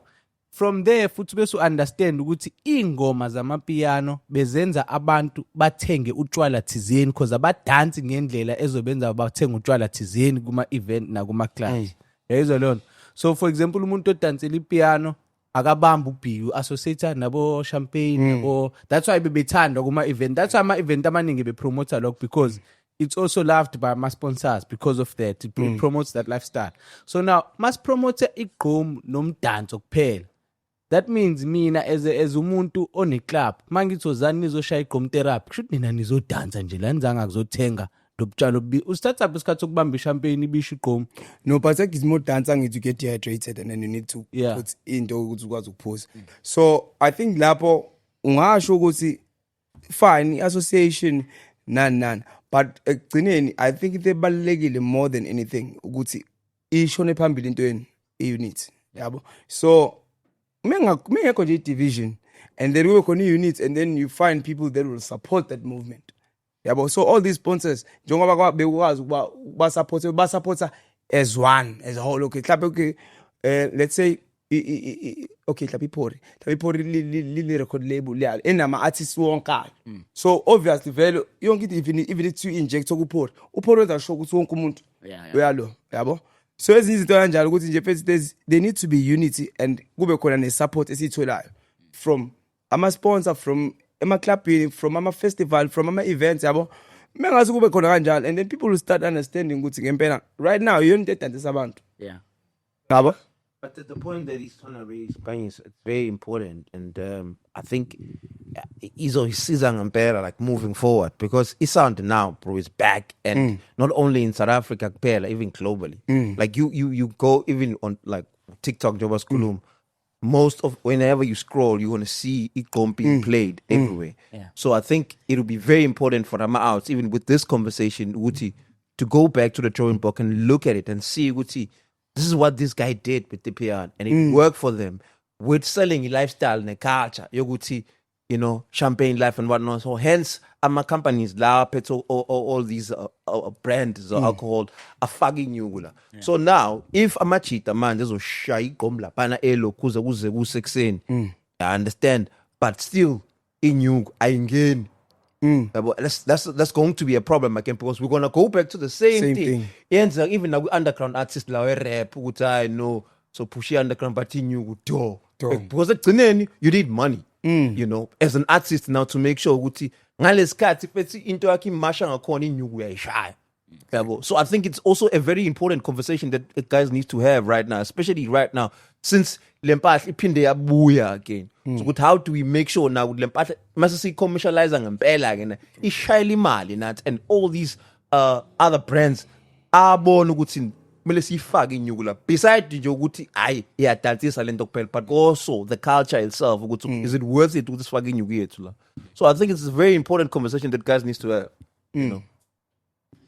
Because I was asking, are the guys good even aware of that? Ukuthi that's the play moving forward. Ukuthi this thing, in order for it to make sense, it needs to benefit us financially. So that's just so was ukuqhubeka siyenze, because ngeke sidance unomphelo silibele sicabanele imali encane. Because ekugcineni kosuku we need to get money from our venues, from our sponsors, from in. We can't just depend on performing a stage. Udinga ama sponsors. Like for example, Amajite Piano, if we are checker wonke, they were sponsored most of the time by different brands. It's either ukavela abanye bazoba sponsor ukavela banama endorsement na kuma event abo a support ama brands sizeni akwazi ukukhoking you. So inyuka bayithola in different ways within it, not just to perform a stage nokugcwalisa ivenue. So I'm trying to check that ukuthi Amajite are aware of that, or are they even looking at it like that? Noma as long as it trend like TikTok, as long as kugcwala kuma venue, and as long as it's culture pop, then sustainability ayizothini. Because next thing kuzoqhamuka enye genre, ama sponsors that are going to be willing to support. Once ama sponsors are joina kulo bandwagon phela khululeke ibona abaphethe inyuka yok advertise izinto izomasha, ibona bazokwenza ama event amakhulu, ibona bazoyipromote kakhulu na kuma platform. Yabo. I think une point lapho ukuthi nje as much as kukhona abantu abangasupport movement yethu nayo yonke into senza, I think imedia izokwazi us understand kahle ukuthi okay, this is what we're doing. Sibajabulisa nje because right now ngempela bafethu, honestly speaking, uma scroll nje mfethu kwama feed awonke lama social network going very cool. There's another song that we just did sicela nithi abelungu they're doing the challenges. Yabo. So it's just that we are 90% of making sure ukuthi okay, lento iyafika endlebeni zabantu. Ukuthi fethu, let's protect the movement and be one as a unit, and then ama sponsors ukwazi, because the moment they start seeing division ubona ukuthi lo ufuna, that's where izobulala yonke iculture yethu. Bakhona abantu ababonayo kodwa aba business minded kwiqomo la eThekwini, ubona ukuthi yabona ke lo business minded angayipush iculture eqomo, because look at it like this, look at it like a drug. Awukwazi kudayisa idrug ubulidla, uzoba senkingeni. Asikwazi kudansela igqomo, sithanda igqomo sibe sithi yalpush, because next thing sizobe sil enjoy, we will get high on our own supply, and then bese business lingayenzi sense. Okay, I think bakhona, there's a lot of people, like for instance Umalume. Umalume is doing a lot for the culture. You understand? He's doing a lot for opening doors e-studio sakhe. Ngisho noma kuthiwa ngempela e-studio kuyehlusha kwenzana yabo kube yabo, but at least we understand yabo business side of things of it. Because yonke into esifuna ukuyanda siyabuyela siye kumalume yenziwa kanjani into kanje yabo. I think mhlawumbe uku-add lento esho nkanyesi, because we've seen kwipiano, I feel like piano mfethu there's so many people who are business minded yabo. Mhlawumbe nangaphandle ukuthi into eningi vele the red side in Johannesburg, but uyazi ukuthi if everyone is under one house and you get so many people abathi piano changed my life yabo, ipiano lishintshe impilo zolova abaningi, athi umuntu nginemoto namhlanje nginomuzi ekhaya ngilungisile ekhaya, but all because of ipiano seseligxekwa into legxekwe ngayo. So I feel like into azamukisho wena bua unkanyisileyo ukuthi do you see Amajite piano eqom sharing those same stories? You understand ukuthi I'm not saying I say should push him to that extent yabo, because now we are shoots he's making a lot of sense, but we're also giving you an idea ukuthi look into that. Dance ukukhumbula ukuthi one day ngifuna ukushare istory sami ukuthi actually ngalungisa ekhaya, or la ngifakela imali engaka eqomo, or kungaba ukuthi siyo enjoy eLondon nase yuko nje baduchaza and then kwaphelela khona ngithe mase kuvalwe icapha kwase kuphela kwezinto yabo. Mhlawumbe imali uyitholile uhamba wayiphuza eLondon noma uhamba wayenjoya eYuko, then uthe mawuvala lapho nemali kwakuphela kwayo yabo. So sifisa ama stories where you can go out in public or maybe come back to platform njengale uthi so and so built a house ngenxa yeqomo kunomuntu kanje, so you guys need to have that kwiqom. Have people who will be behind you guys abazokwazi ukuthi bayibheke into zenu, because as an artist you don't get the time yabo where you really look after your things ngaleyo ndlela ukuthi ngiyofuna inyuka lapha ya, because njengoba usho uBearings he has that opportunity ukuthi ayenze leyo nto, go sell iqom outside. He's done it before. He made sure ukuthi amajita impilo zabo. There's a time where Distraction Boys was on a KFC advert yabo, which I feel like there was money yabo, good money. There was a time where I'm not sure if Babes was a did a Cell C advert. Yeah, but we're talking about that where the music is out, there's adverts, there's endorsements. Babes already go so Puma at some point. The Distraction Boys, Sarah depend to Monster at one at other point. So we want that we go me culture as a culture. There's not only a part where if you went in a studio, but we also want a story where uPuwa usebuyisele sasilahla sakhe sokuqala asithenga ngesikhathi eqeda ugraduate, you understand? Written and investment. So sifuna leyo nto kahle kahle yebo. So I think mungase nawe instill emajiteni bafethu, as much as siyenza lento le asiyenzeni si appreciate ngendlela si eyiyona manje silibuyise iqomo neculture nayo yonke into, but let's also be mindful ukuthi we need to make money off this thing yabo, because it's a nice thing to have a culture and a movement nibambe kanje ezandleni, but it has to make sense. It has to make sense, yeah. Yabo. So yeah, I think ileo part. I mean, another thing that I want to say for Majita said good deal yabo. Now before Val and Makashulu Val, I think you guys have already done the best parts if ngabe kanjalo. Ukuthi ni tweak iqom ibuye ngalendlela ibuye ngakhona. Senushayela umsebenzi first ispenso sokuqala lesense. So manje amajita kahle into ayishoyo ukuthi senishayela ispenso sokuqala manje zamani ukuthi manje sis associate kanjani nalama brands lawo. So that azokwazi ukuthi ingagcini ngalomsebenzi lo senwenzile udanse kuphele kanjani, but kube khona i-sustainability throughout the process ukuthi okay iqom ike yehle sayibuyisa ngokwenza 1 2 and 3 angithola bese ukuthi ngokuhlanganisa nalabo sazassociate nalabo manje sisaqhubeka noma sisaphila, even if noma sethiwa lithola deep futhi ne piano selihambile lafunda ukuthi okay asithika 1 no 2 sikhuphulile ifocus ibuye ibe ngakubona, but you guys still nibe ne sustainable qhubeke futhi niphushe niqhubeke nenze something, because ama brands iwona azokhona ukuthi anipushe ukuthi iqhubeke kwenzele izinto azizenze angithabo. So it's more of ukuthi ubuza ukuthi nike nalibuka yini the business side of after lo msebenzi omngaka eseniwenzile ukuthi nilikhuphule futhi iqhuma.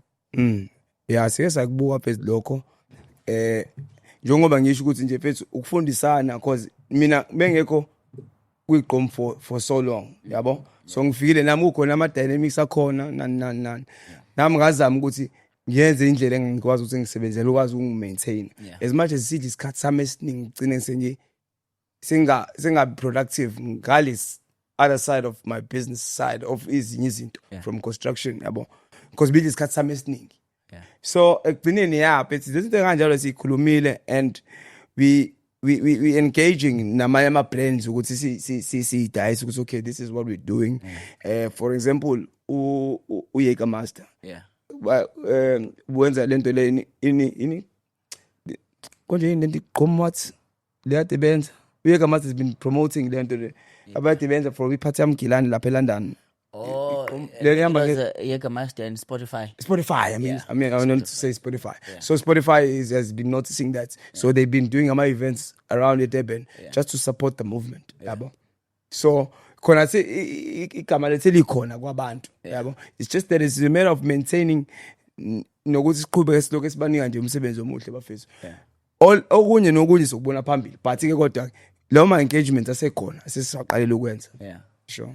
And then from the OGs of the movement, is there any support from those guys or people who came before you? Maybe say like that era, the first era of Ficom, where obviously Gold Man is also part of it. So that little guidance, but no Q.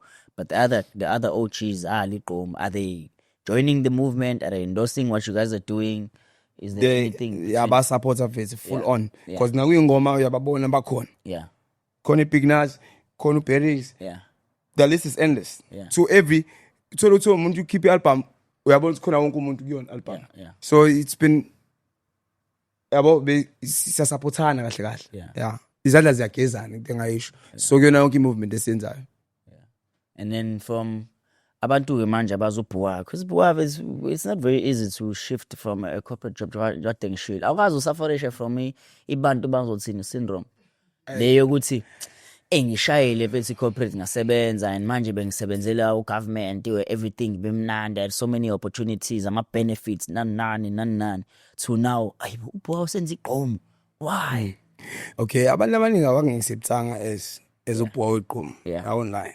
So abanye babuthi, why did you leave work? Yeah. Why did you do this? You know, because when I did it because of passion, and Yeah. this is something that I like doing. You know, I started enjoying it. But people that abangisebenzanga as ubhuwa. Yeah. Uthi okay ubhuwa manje wenza this thing. Yeah. You know, so bengekho lula and nami bengisaba nje ukuthi ngiyoba phambi kwabantu estage dance because bengumuntu nje vele onale nto ukuthi into yami akufanele ibonakale yonke into engiyenzayo I'm running away from cameras Yeah. bengila umuntu ukuthi yonke into yami imengisebenza akuvumelekile nje ukuthi ngibonakala ngishusa ama music video nani at some point I tried ukuthi ngitshothe ukuvela because I was behind the scenes. Andile was doing a music video emcimbini there in Cape Town. Yeah. I was there at the music video, but more what's ngibona kancane because I was still at work. Yeah. So Imake muphu music video lo million. Yeah. Hey, Mina ngu-CFO. Bafethu senipilile bafethu. Oh yeah lapha.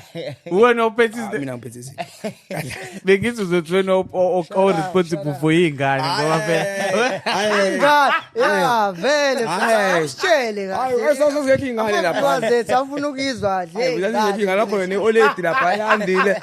Indaba yengane nje ayingena. Makashula mfethu, awubuze imibuzo right. Ingane mfethu. Ngibuze nje ukuthi Oh, hayi movement yakhe ayiphelele, iphethe mfethu. amali wama Ngena mfethu ningo kwengane, mfethu hambe ebusuku.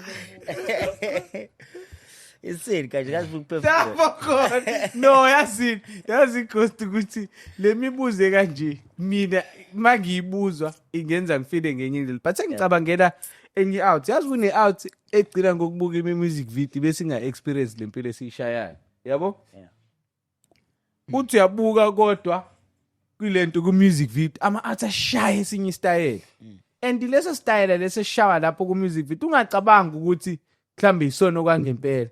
Kukhona esiactwayo mase kukhona istyle eshawa kokugcina ngci. Kuphatha odlala abasharp, uphatha ushibi, ushawe bethu. We need to Shawe. tell abantu lo experience Athi ukuthi shawa. kunjani. Ngicabanga ukusuka la eDubano nohambe usho music video we-million eCape Town ekahleni Bhuwane sicocela kwenzakalani. Buwa. Ningazosukela. Hayi buwa mfethu. Akuso music video 100,000 lo wa. Ngashiyo Ufuna ukuyazi sawuqeda imillion noma ufuna ukwazi ukuthi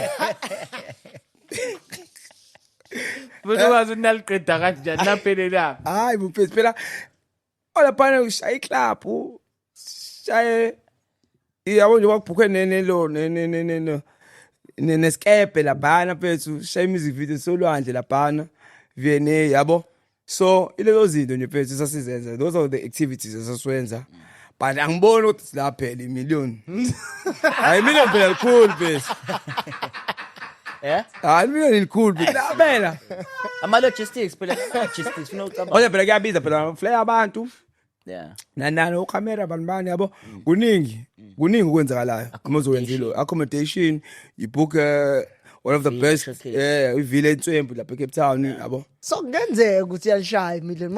Yabo mose uyicabanga lezi zinto lezi. Ezincane. Makuwakho kids, music lani, videos. lani.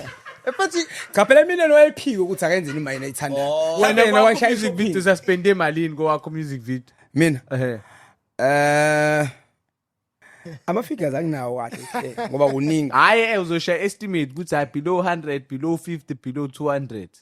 it was a low budget because it wasn't a high end ukuthi kanjani because Yeah. mina music video angiyenza for example le Salam Alaikum and then the other one we did for Thank You Malums yabo laphana ubook umuzi okay you pay for for umuntu ozongishutha, accommodation, the food, even sometimes the girls, sometimes uthola amantombazana azonisupport ayifethi ngoba ulobhuwa because pretty girls love gqom will come and support you, you know.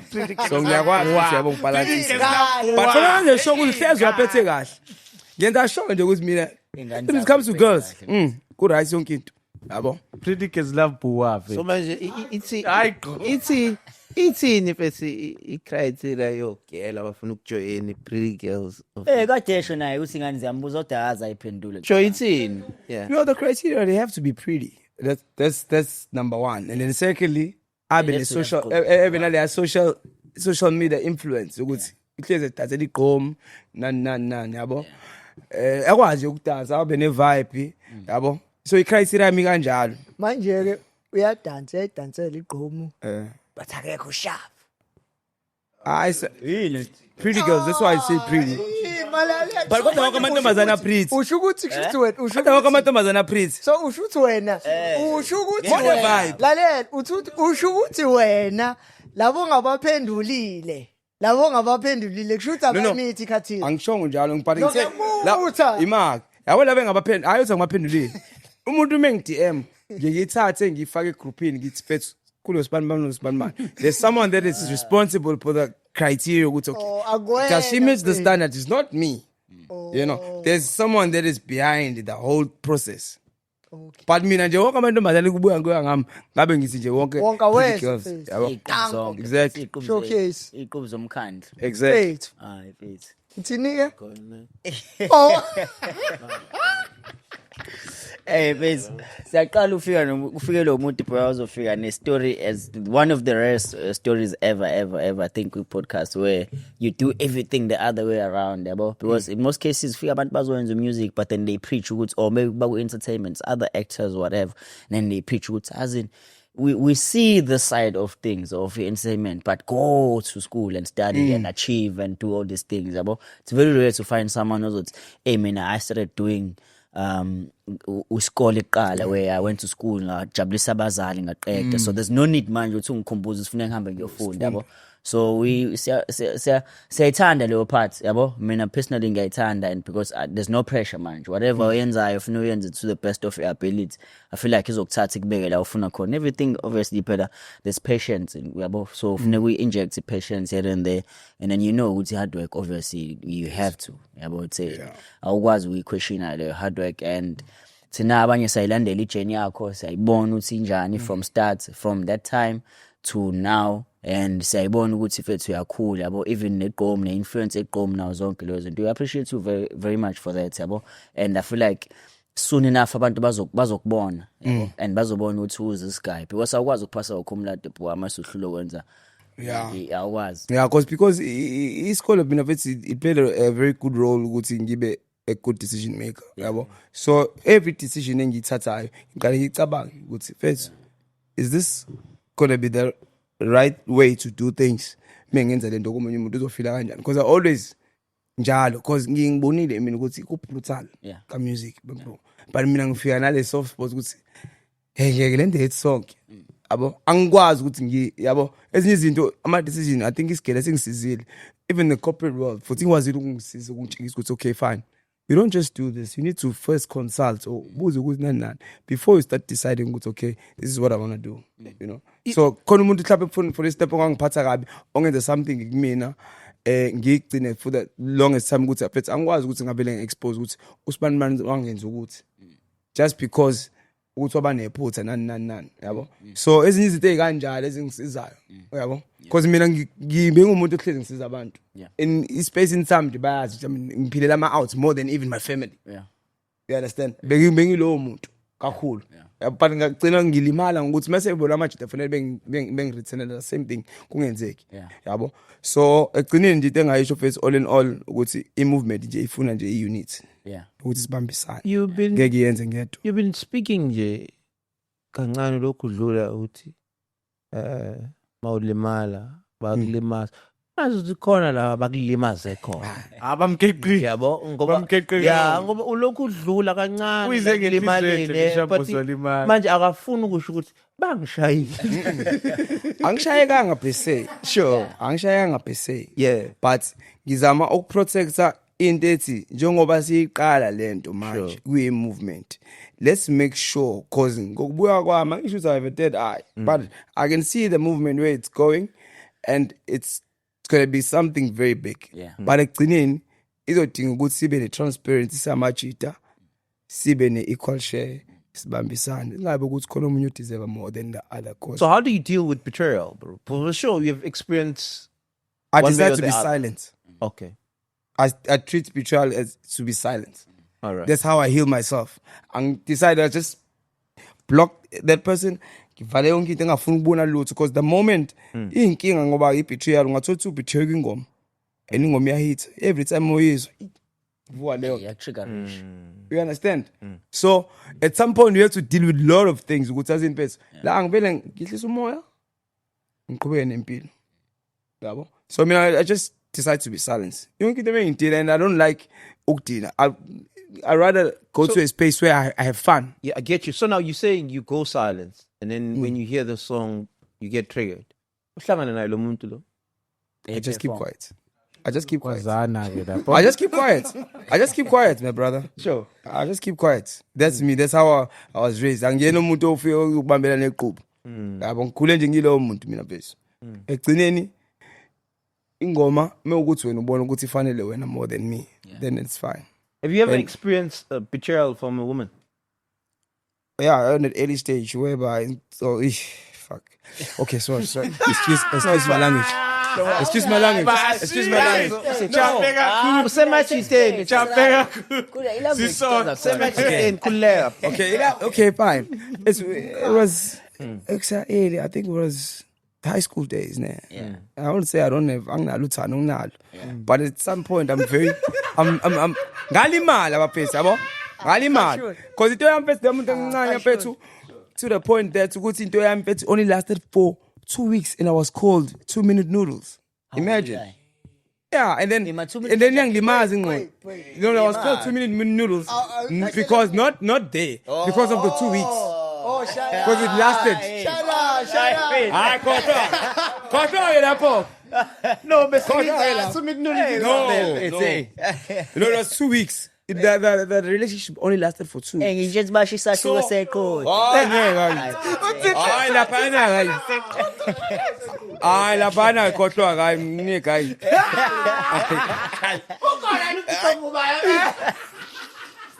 Kulezi nje. Yebo, double survive. Ayibo. Bavelo lo baya.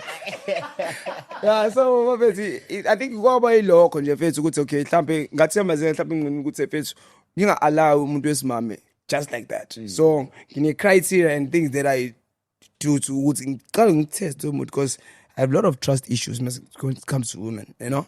So ezinye izinto ngiyibuke ngaleyo ndlela yabo. So but ngakosazo mathandweni kwamanje angeke ngisho ukuthi mhlawumbe khona. Mafethu bakwenzani uyabaleka.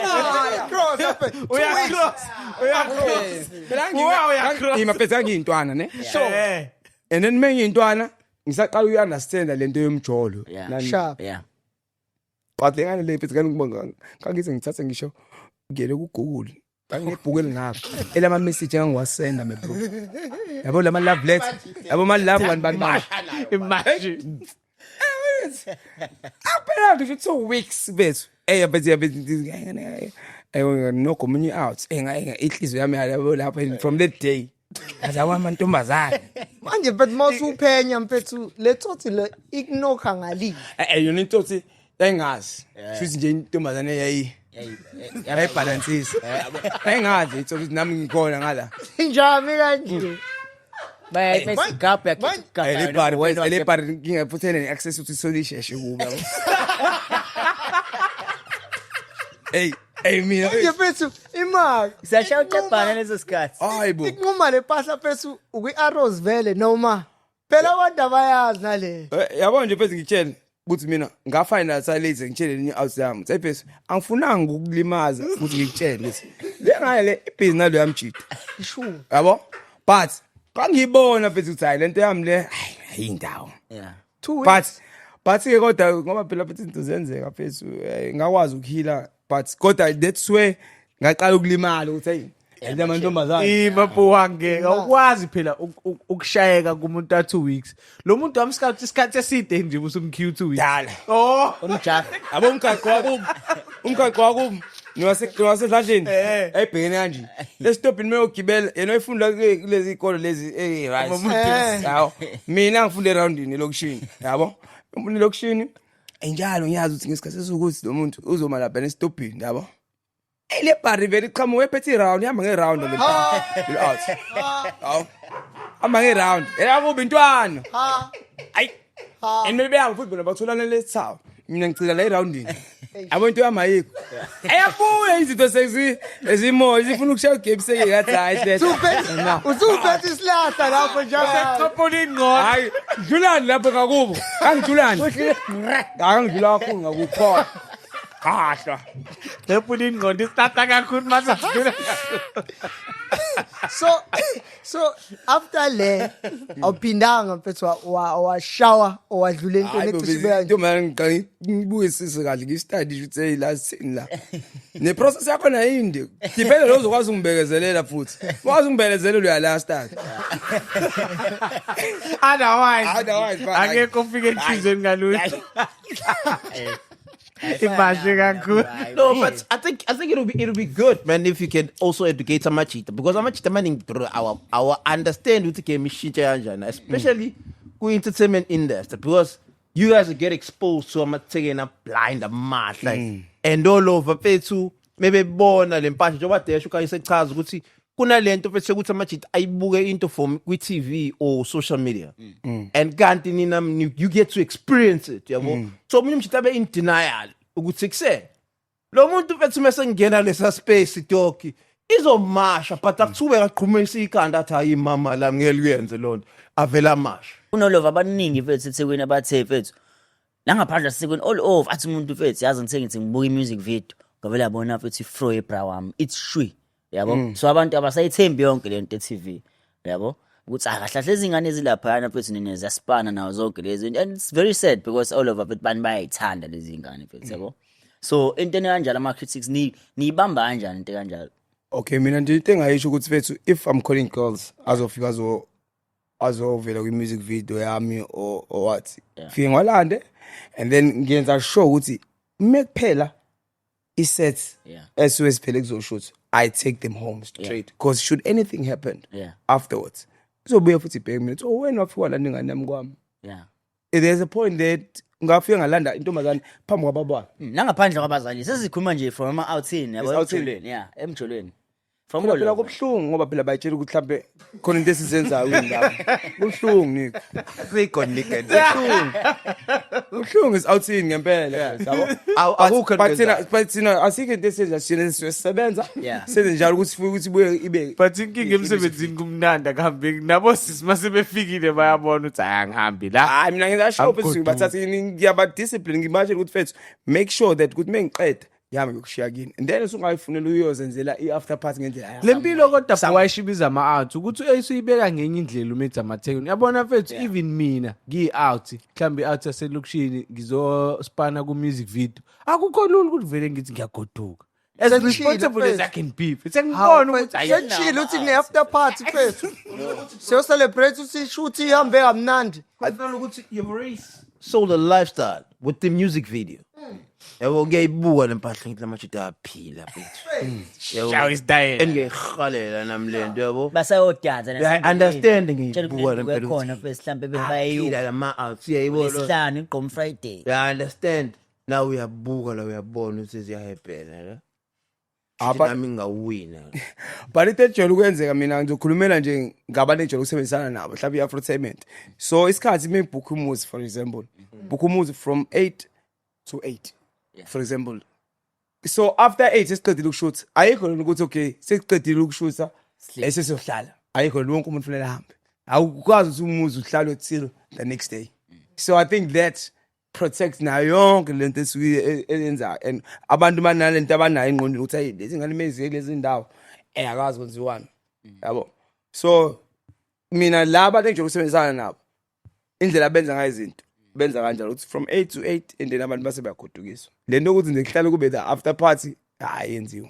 Okay, for someone who experience ukuphuma ebusuku hambe ku groove nanani yabo asithi mhlambe outside ijolela nje because une experience yokuhamba ebusuku and uyazazi izinto ezenzeka kanjani mfethu club scene yabo khona ama cheer lapha afika mfethu kuqala efika first year student une out yakhe straight bese take le out mfethu from high school mfethu yabo sebeyiphushele mhlambe 2-3 years wabo mnandi yabo i out yafika manje la izoqala lempilo ichera mini yafika la izoqala lempilo kanti sibanjisiwe sekhona babamsene naye yenze lento le so ngaleyo ndlela ama out phela fanele sibaqashise lo basingabalahlekisi yabo ukuthi ziyenzeka lezi zinto mina nginomthetho oyi1 shuthi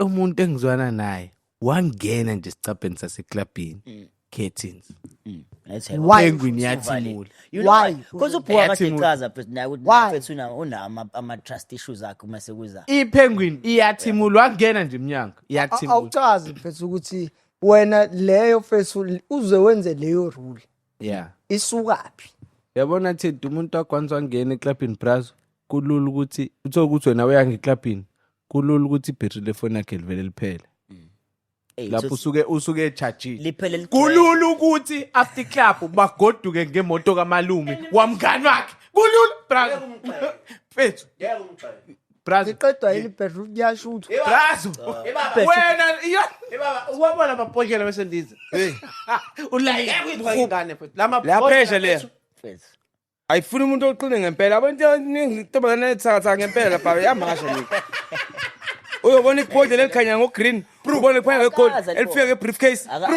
acold purple athi wabuka sekufika liphepule eleli green akaza lapho bethu teacher uya announce ukuthi bowlers obani vele thule vele thonting vele can undertaker ke manje istele lo attention yonke lapha hoyibo so shout out to Bani Teddy hey he just bought all the things that was paid in the club you imagine mase ucabanga ukuthi wena uma uyifonela izoringa leyo phone izoringa kanjani isiyubona umhlaba mhlambe i-second round iyazi ukuthi kuseza i-third round brazo i-first round mhlambe kuqalwe nge-Moets ne-XO ayibonele lento ne-XO kanje ne-VS eyi-1 i-second round ithi kukhuphuka kancane bekhona amaveve wena Thedi Sina Brown ngizama understand ima Thedi khona ufuna uqala njobe shunkanyiso yazi njobe shunkanyiso ibattery iyaphela igcwele vele icishwe iphone phela battery phelile bese yacishwa hayibo kanti yenziwa njani ngoba phela igcwele ifoni uyabuza kusasa pevini request engane athi uMalume kamngaka usigodusile kuno noma nje kunogayo ovela sicela usigoduse ugayo nogayo thela sigodukise ufike ngasikhatsini endlini hey avela athi hayi ngiyakhona avela athi hayi uzokuthethisa ngiyahamba manje yabona nawe imali ngibambezela iyabona mfethu ayambambezela udakwela amabhodlela izolo hayibo uyahlala namabhodlela ayithi uyazi mekwachaza ukuthi ufike kanjani endlini nani nendaba yebed wena usuzomvala lapha yabo kanti yena phethu ufuna ugame sekeni wakhona lapha lalela ku-worst case scenario yabo lamajida nje benza kanje la ngaphakathi ngaphandle kune-G-Wagon kunebhasi kunezinye izilahle ezilindile ukuthi sishaya i-convoy bazevele bayazi no siyo collector ngoba phela ukusuka ngebhasi ngihamba ngedwa kuyezimbali oyezinga Thedi umuntu engizwana naye wangena eclubini Penguin yathimula nenkinga zakhe ziyaphela umuntu wangena lapha ekhaya yaphela inkinga ucabanga nje ukuthi ngikweleta usibani yaphela inkinga imagine kumuntu wesimameke kade ekhalela mfethu uxayekile hawu sabumuzo ukuthi uxayekile sevela afeyini hey amajita number fethu mnandi la baby anama amajita emjolweni hey kunzima ngaphandle ha jola kodwa ethi phela mfethu. Manje hey le mpahla le ikushaya noma izinto oyibonayo ngoba nispana lapha phela mfethu umsebenzi. Setilalele kwesi yabo. Wathi kuchazela. Yabo Monday. Uzohamba uyoshaya lunch nabangani bakhe mini esikhaleni. Mhlamba buye netekelisha. Uma ulibuza sekwe ankela laze orkato kanye akisi. Kwanye umngane alo lipresenti. No, ba promoter futhi man. Uzathini wena? Eteka balipromotayo. Koni Shandisa Desha on. Yes, bam donate iteko. Mawuthi alibuya stake ka 25,000. Uthini? Uzomlwisa lo muntu ekuchazela ukuthi mfethu uzothini ngilidonateliwe. Nangu umngane wami usibona nanzi ivideo besigena nomngane wami siyolala. Futhi uyayibona ivideo. Ivideo ayibona. Ikhona. Enye science leyathi ushawa flat. Kube ukuthi wena uhlanye. And manje into ebhlungu ukuthi afford leli take. Wa wena. Ze khulile yazi ubhuwa unenye saying mfethu ethi ziyeke mfethu ingane zikhethela. Sana. Awuze bhuwa. Xolisa ke angigaxolisa. Awusho futhi Usukazi ukuthini? Oh usho engomeni. Ah No, phela okay ngizokutshela ukuthi sengichaza ukuthini yabo. Yeah, It happened with one time I was going with out yami and my out yami ngiyabona lokho ibuwa lo munye ihlini nayo la etafuleni. Yabo. Ngiyabona ukuthi uyalimala yabo. Labantu basandukwazana vele kuyona umuntu mhlawumbe ukuthi yabo. Abantu bathi okay we going out let's go together and we out live for a chair. Ay ngabona mina ukuthi hey mfethu. And then mina ngaqonisile ke ngavela ngaqala ngayiculela. But ziyeke ingane zikhethele. And the rest of the people that are around me they started saying it. Yabo? Kahle vele ufuna uyeke zikhethele zona ngoba uyalimala. Ngoba uyothutha ufuna lo kanti lo ufuna lo. Yabo? So na zonke ke lezi zinto lezi ekudlalwa ngazo kuyimoto nani ziyakhanda kuzona zonke lezi zinto. Because sihlezi khuluma bhuwa bethi mase clubini mfethu. Imoto ungeni nayo akekho. Awungena ufike uyiphethe kanje. Abanye bafisa ukuthi ngazi ngiphethe ijiwe ke nami. Siya sokushaya umdanso. Cabanga ke ulisazona ebhodleni sizoqala focus emdansweni ngeza sure. Bese ngikhipha nalethi ngisifaka kwivolts. Ngiskipha. Ngoba phethe le yampi. Le mabhodlela. Hayi fana mayilula ngitshela. Hayi lula. Ngeke uyiwini. Uhamba ngempela futhi. Siyane sibele sibambe ngedate, vele sidanse juluke tongayazi. Hayi fana. Khohle. Khohle. Hayi. We. Yashisa insimbi lapha. We. Umuntu cabanga ukuthi uzothenga amabhodlela nawe ngeke ulunge. Ngeke. Hayi sibamba kwijisi nika sibambe ngedance. Engatholi ngisho nesikhathi lokho ebebuwa le. Vele meza nje amabhodlela asho ijisi. Ne mic futhi sonke shaya netemu yonke into. Sicibelane lo kuswa. Shout out to and let's Kabo zimame ingane zicula. Boy, noma kuthiwa shout to Hayibo funeka vele shade distraction ukubuye nje. Kungabonakala lapha kuzalana ekhoneni. Mama izo zeyilula ikhanda. We. Eningane mezalula ikhanda zeyibonza mangazi ngathi. Nangu umuntu wenza izinto lapha. Yabo. Yabo. Yona ibukhulu legame yaseclubini bafethu especially uma nomuntu omzanayo. Ozwale nawo Funeka nje ukhakhaya uqine manje. Hey. Yeah. So kahle njenge podcast efundisayo esibhala ngayo ukuthi Yeah. Majid Mike Faith wakhuluma indaba uthi clubini. Thithi. Asishongo thithi. Sixoxa ama experience ethu thithi. Nithi ngiyabona ngisiyakheleza. Ngiyabuza. Uthi ukhayikhaya lakho Kumele liqine. So okay so sithi outing esikhasi. Umuntu wakho wathi nje club. Cause phela ngeke umvimbi. zikhethele. Yeah, ngeke umvimbi umuntu bese ufuna izinto okuzoyenza. Like it or not. Bala marketing njengobrawet. Efethu. Ngisho Angini kuthimula ipenguin. Ilento beyishlanga. Ngisho khona phela ngisiyakheleza. Ubudlelwane. Sesithinike bafu sithi makeza khala ayithimuli ipenguin. Masibala marketing. Amajida waqinisa ukhakhaya. Yeah. Kumina. Penguin yathimula kunyuka amagama kulento besihlanganisile. ethi yabo mfethu ibhlungu yasenge le yaphu mfethu. Yezo yengane zikhethele ngoba uyibamba ngoFind My. Uhlale kuwena. Find My yes. Ivele kanti ne-iPad. Ivele icishe la ifonini ishiya Find My we-iPad. iPad busabeleni. Bese uyithathela ifoni yayo eclubini. Uthi mawuthi uyacheck i-iPad esendlini. Isishayo good night. No phela lapha endlini phela uyitetha ayimama livanje isilumo.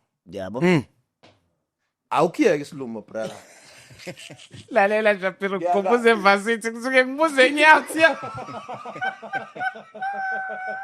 Secure roommate nale out. Asizwani kodwa secure roommate, yabo? Bavele bamashi night out, yabo?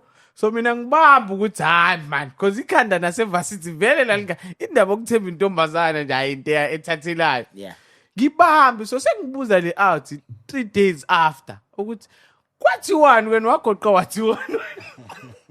Tsafethu wathi uphethwe ikhanda ushawa isilumbu ngambona ngamphathela amaphilisi walala hey une excuse ushaya amaphilisi walala wawadla bra mphamu walala amaphilisi bakhalisha yalala ithekeni yahamba bayishiyele yeah wena kwakuthiweni bastard okugcina ngci mina ke Kwathiwani kuwe? hayi phone same time mina phone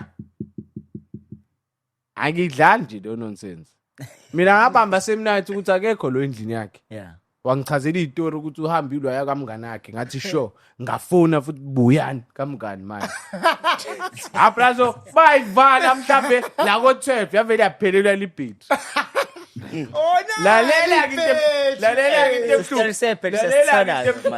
ngitebhlungu ivulwa nini lo phone ivulwa ngo4 next day so if uhambe ngo Friday uzovula ngo4 Saturday hey should I charge you sonke lesikhathi ayiki charger bese ishiya engase phone yami be off uzothini ifone yakhe be off uzothini inkawuzeke yaze yashayisha yazi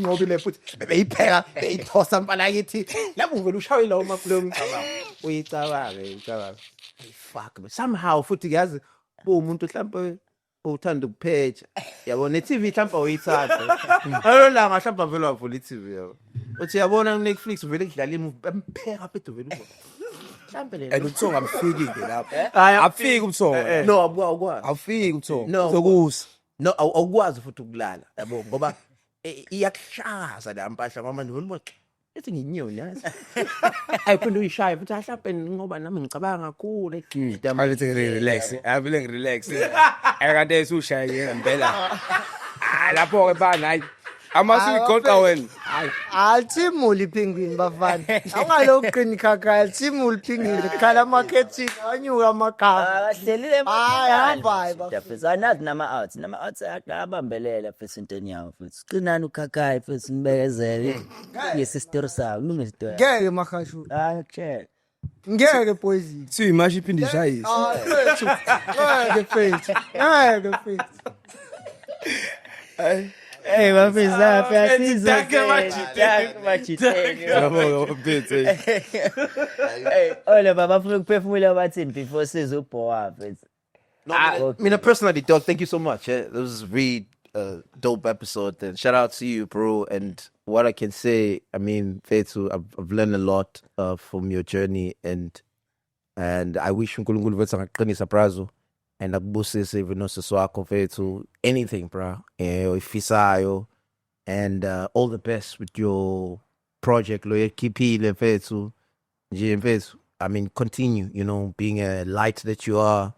And nomoya wakho nje ukuthi ufuna amawathi aphakame but ungayikhohlwa bra wami you know ayike into emhlungu nje ukufunela abantu izinto ezinhle bengayifuneli bona but be very wise even nabantu mfethu esurrounded nabo yabo so shout out to you, thank you for coming and also educating us. And I love the fact that also you are shining in the education mfethu and you are highlighting in the ukufunda as well, which is important, especially we industry or in anything that you're trying to do yabo.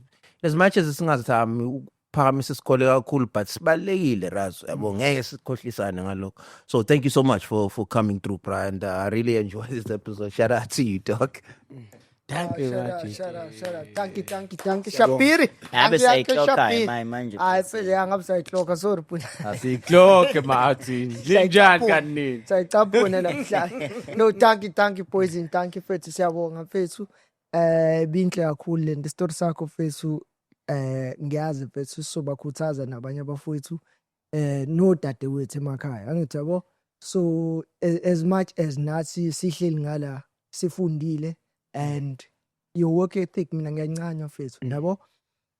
And njengoba ngishilo ukuthi kwezinye zezinye izinto ngibone nala yabo engirelate khona now yabo with experiences and stuff. So shout out Fethu, and for you Fethu ukuthi uhlale lapho and share your story. That was very important yabo. And ngihleze ngisho ke kuMajida mina ukuthi it's all about Fethu ukuthi si voice lento esifuna ukuyibeka ku public and then lo edingayo uzoyithatha. Ngithi yabo it's not about ukuthi sifuna ukushintsha umhlaba wonke yabo. We want to make it different. Even lo muntu eyi1 it's okay. Angithi yabo. So shout out to you Mfethu, ungayeki and uqhubeke njalo Fethu sibusise nje kanje. Danko. Danke buwa. Uthi ubakambela igama lesingisi. Ivan. Danke Ivy. Ole ticela lona. Akaxoxa le story. Ozana. Sivele vele. Ozana. Umeli nje uma emthanda umuntu. Ayiziningi istory ngeke. Fethu siyabonga kakhulu buwa Fethu. Yeah, what a fucking layered episode. It truly shows ukuthi abantu bethu balayered ngempela. If you look at them at face value, ngeke ungagcina usubajaja abanye unga-understand. Mina mangihlangana nabe ngeke ngize ngicabanga ukuthi nale ndaba ye-town planning uyishaya kanje wayikelezelwa azayishaya kumlado yabo. So zonke lezi zinto lezi, and thank you so much for being here. Thank you so much for sharing your story. Bethu sengathi le project yakho lena ke manje uShepherd uyi-highlight leyo music sengathi le yabo leyo wakhela abantu ukusiza abantu ukukhetha abantu sengathi ngaphumelela, because those are the type of leaders that we want. Abantu esifuna baphumelele kahle kahle abantu abane vision that is bigger than them, because it's not only just about you making your own money but bettering the society. Amongst odaki bancane ngabo odaki esesibabonile abafuna ukwenza impilo zabanye abantu zibe ngcono. Into abadle ngayo kakhulu bafuna ukuyothatha imali bahambe bayispend emaclubini bahambe bayokwenza konke lokuganga nalokho ukungcola bacompete bodwa ngama-LV naneyimoto yabo. So for people like you with such a big vision mabephumelela, it benefits not only their families but abanye abantu abaningi that they cannot even plan. Yazi if lo project yakhe ngaba successful akubenefit ngisho nalabantu ocabanga benefit the society at large yabo. Thank you so much for that. Sengathi nganga give up noma kuba nzima kanjani kuyona. Thank you much it. Well said. Because honestly maybe don't judge a book by its cover baso beshitore kanje. Yacabanga leli bhuku elubhuwa ungalijaji umqedwe Abanga, lapha. mfethu, Umjaji ulqedwe. Umshawe ingane Mfethu. Angeke nganini. Really kesla bhuwa.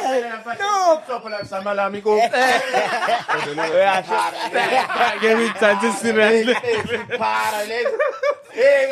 Kanti Julie. Atiyena sesitshele. Siyabonga. Apanja Julie samajita yakuphuca qhubeka nafuthi Julie manje bese plus semajite. baphutha ibhola lakho. Khoneni Mfethu. Alethani ingami yami la. Bra apanja lo besisa ngithi amanye amabhuku okwazi ukujudge ungawafundile yabo, and yabo uzokhuluma ngama stories afana nokulahlekelwa umndeni. Abanye abantu abakwazi ukukhopha kuleyo nto yabo. Abanye abantu mhlamba ngeke baze bafane nawe. Ngizoye noThethi ngiyashare istory esicishe sifane kanjalo, but kumnandi ukubona umuntu ephuma kuma hardships kanjalo nenabuya drive yabo, because it goes to show ukuthi all of abanayo lento perseverance nengqondo yabo, ingqondo yakhe isasebenza kahle yabo.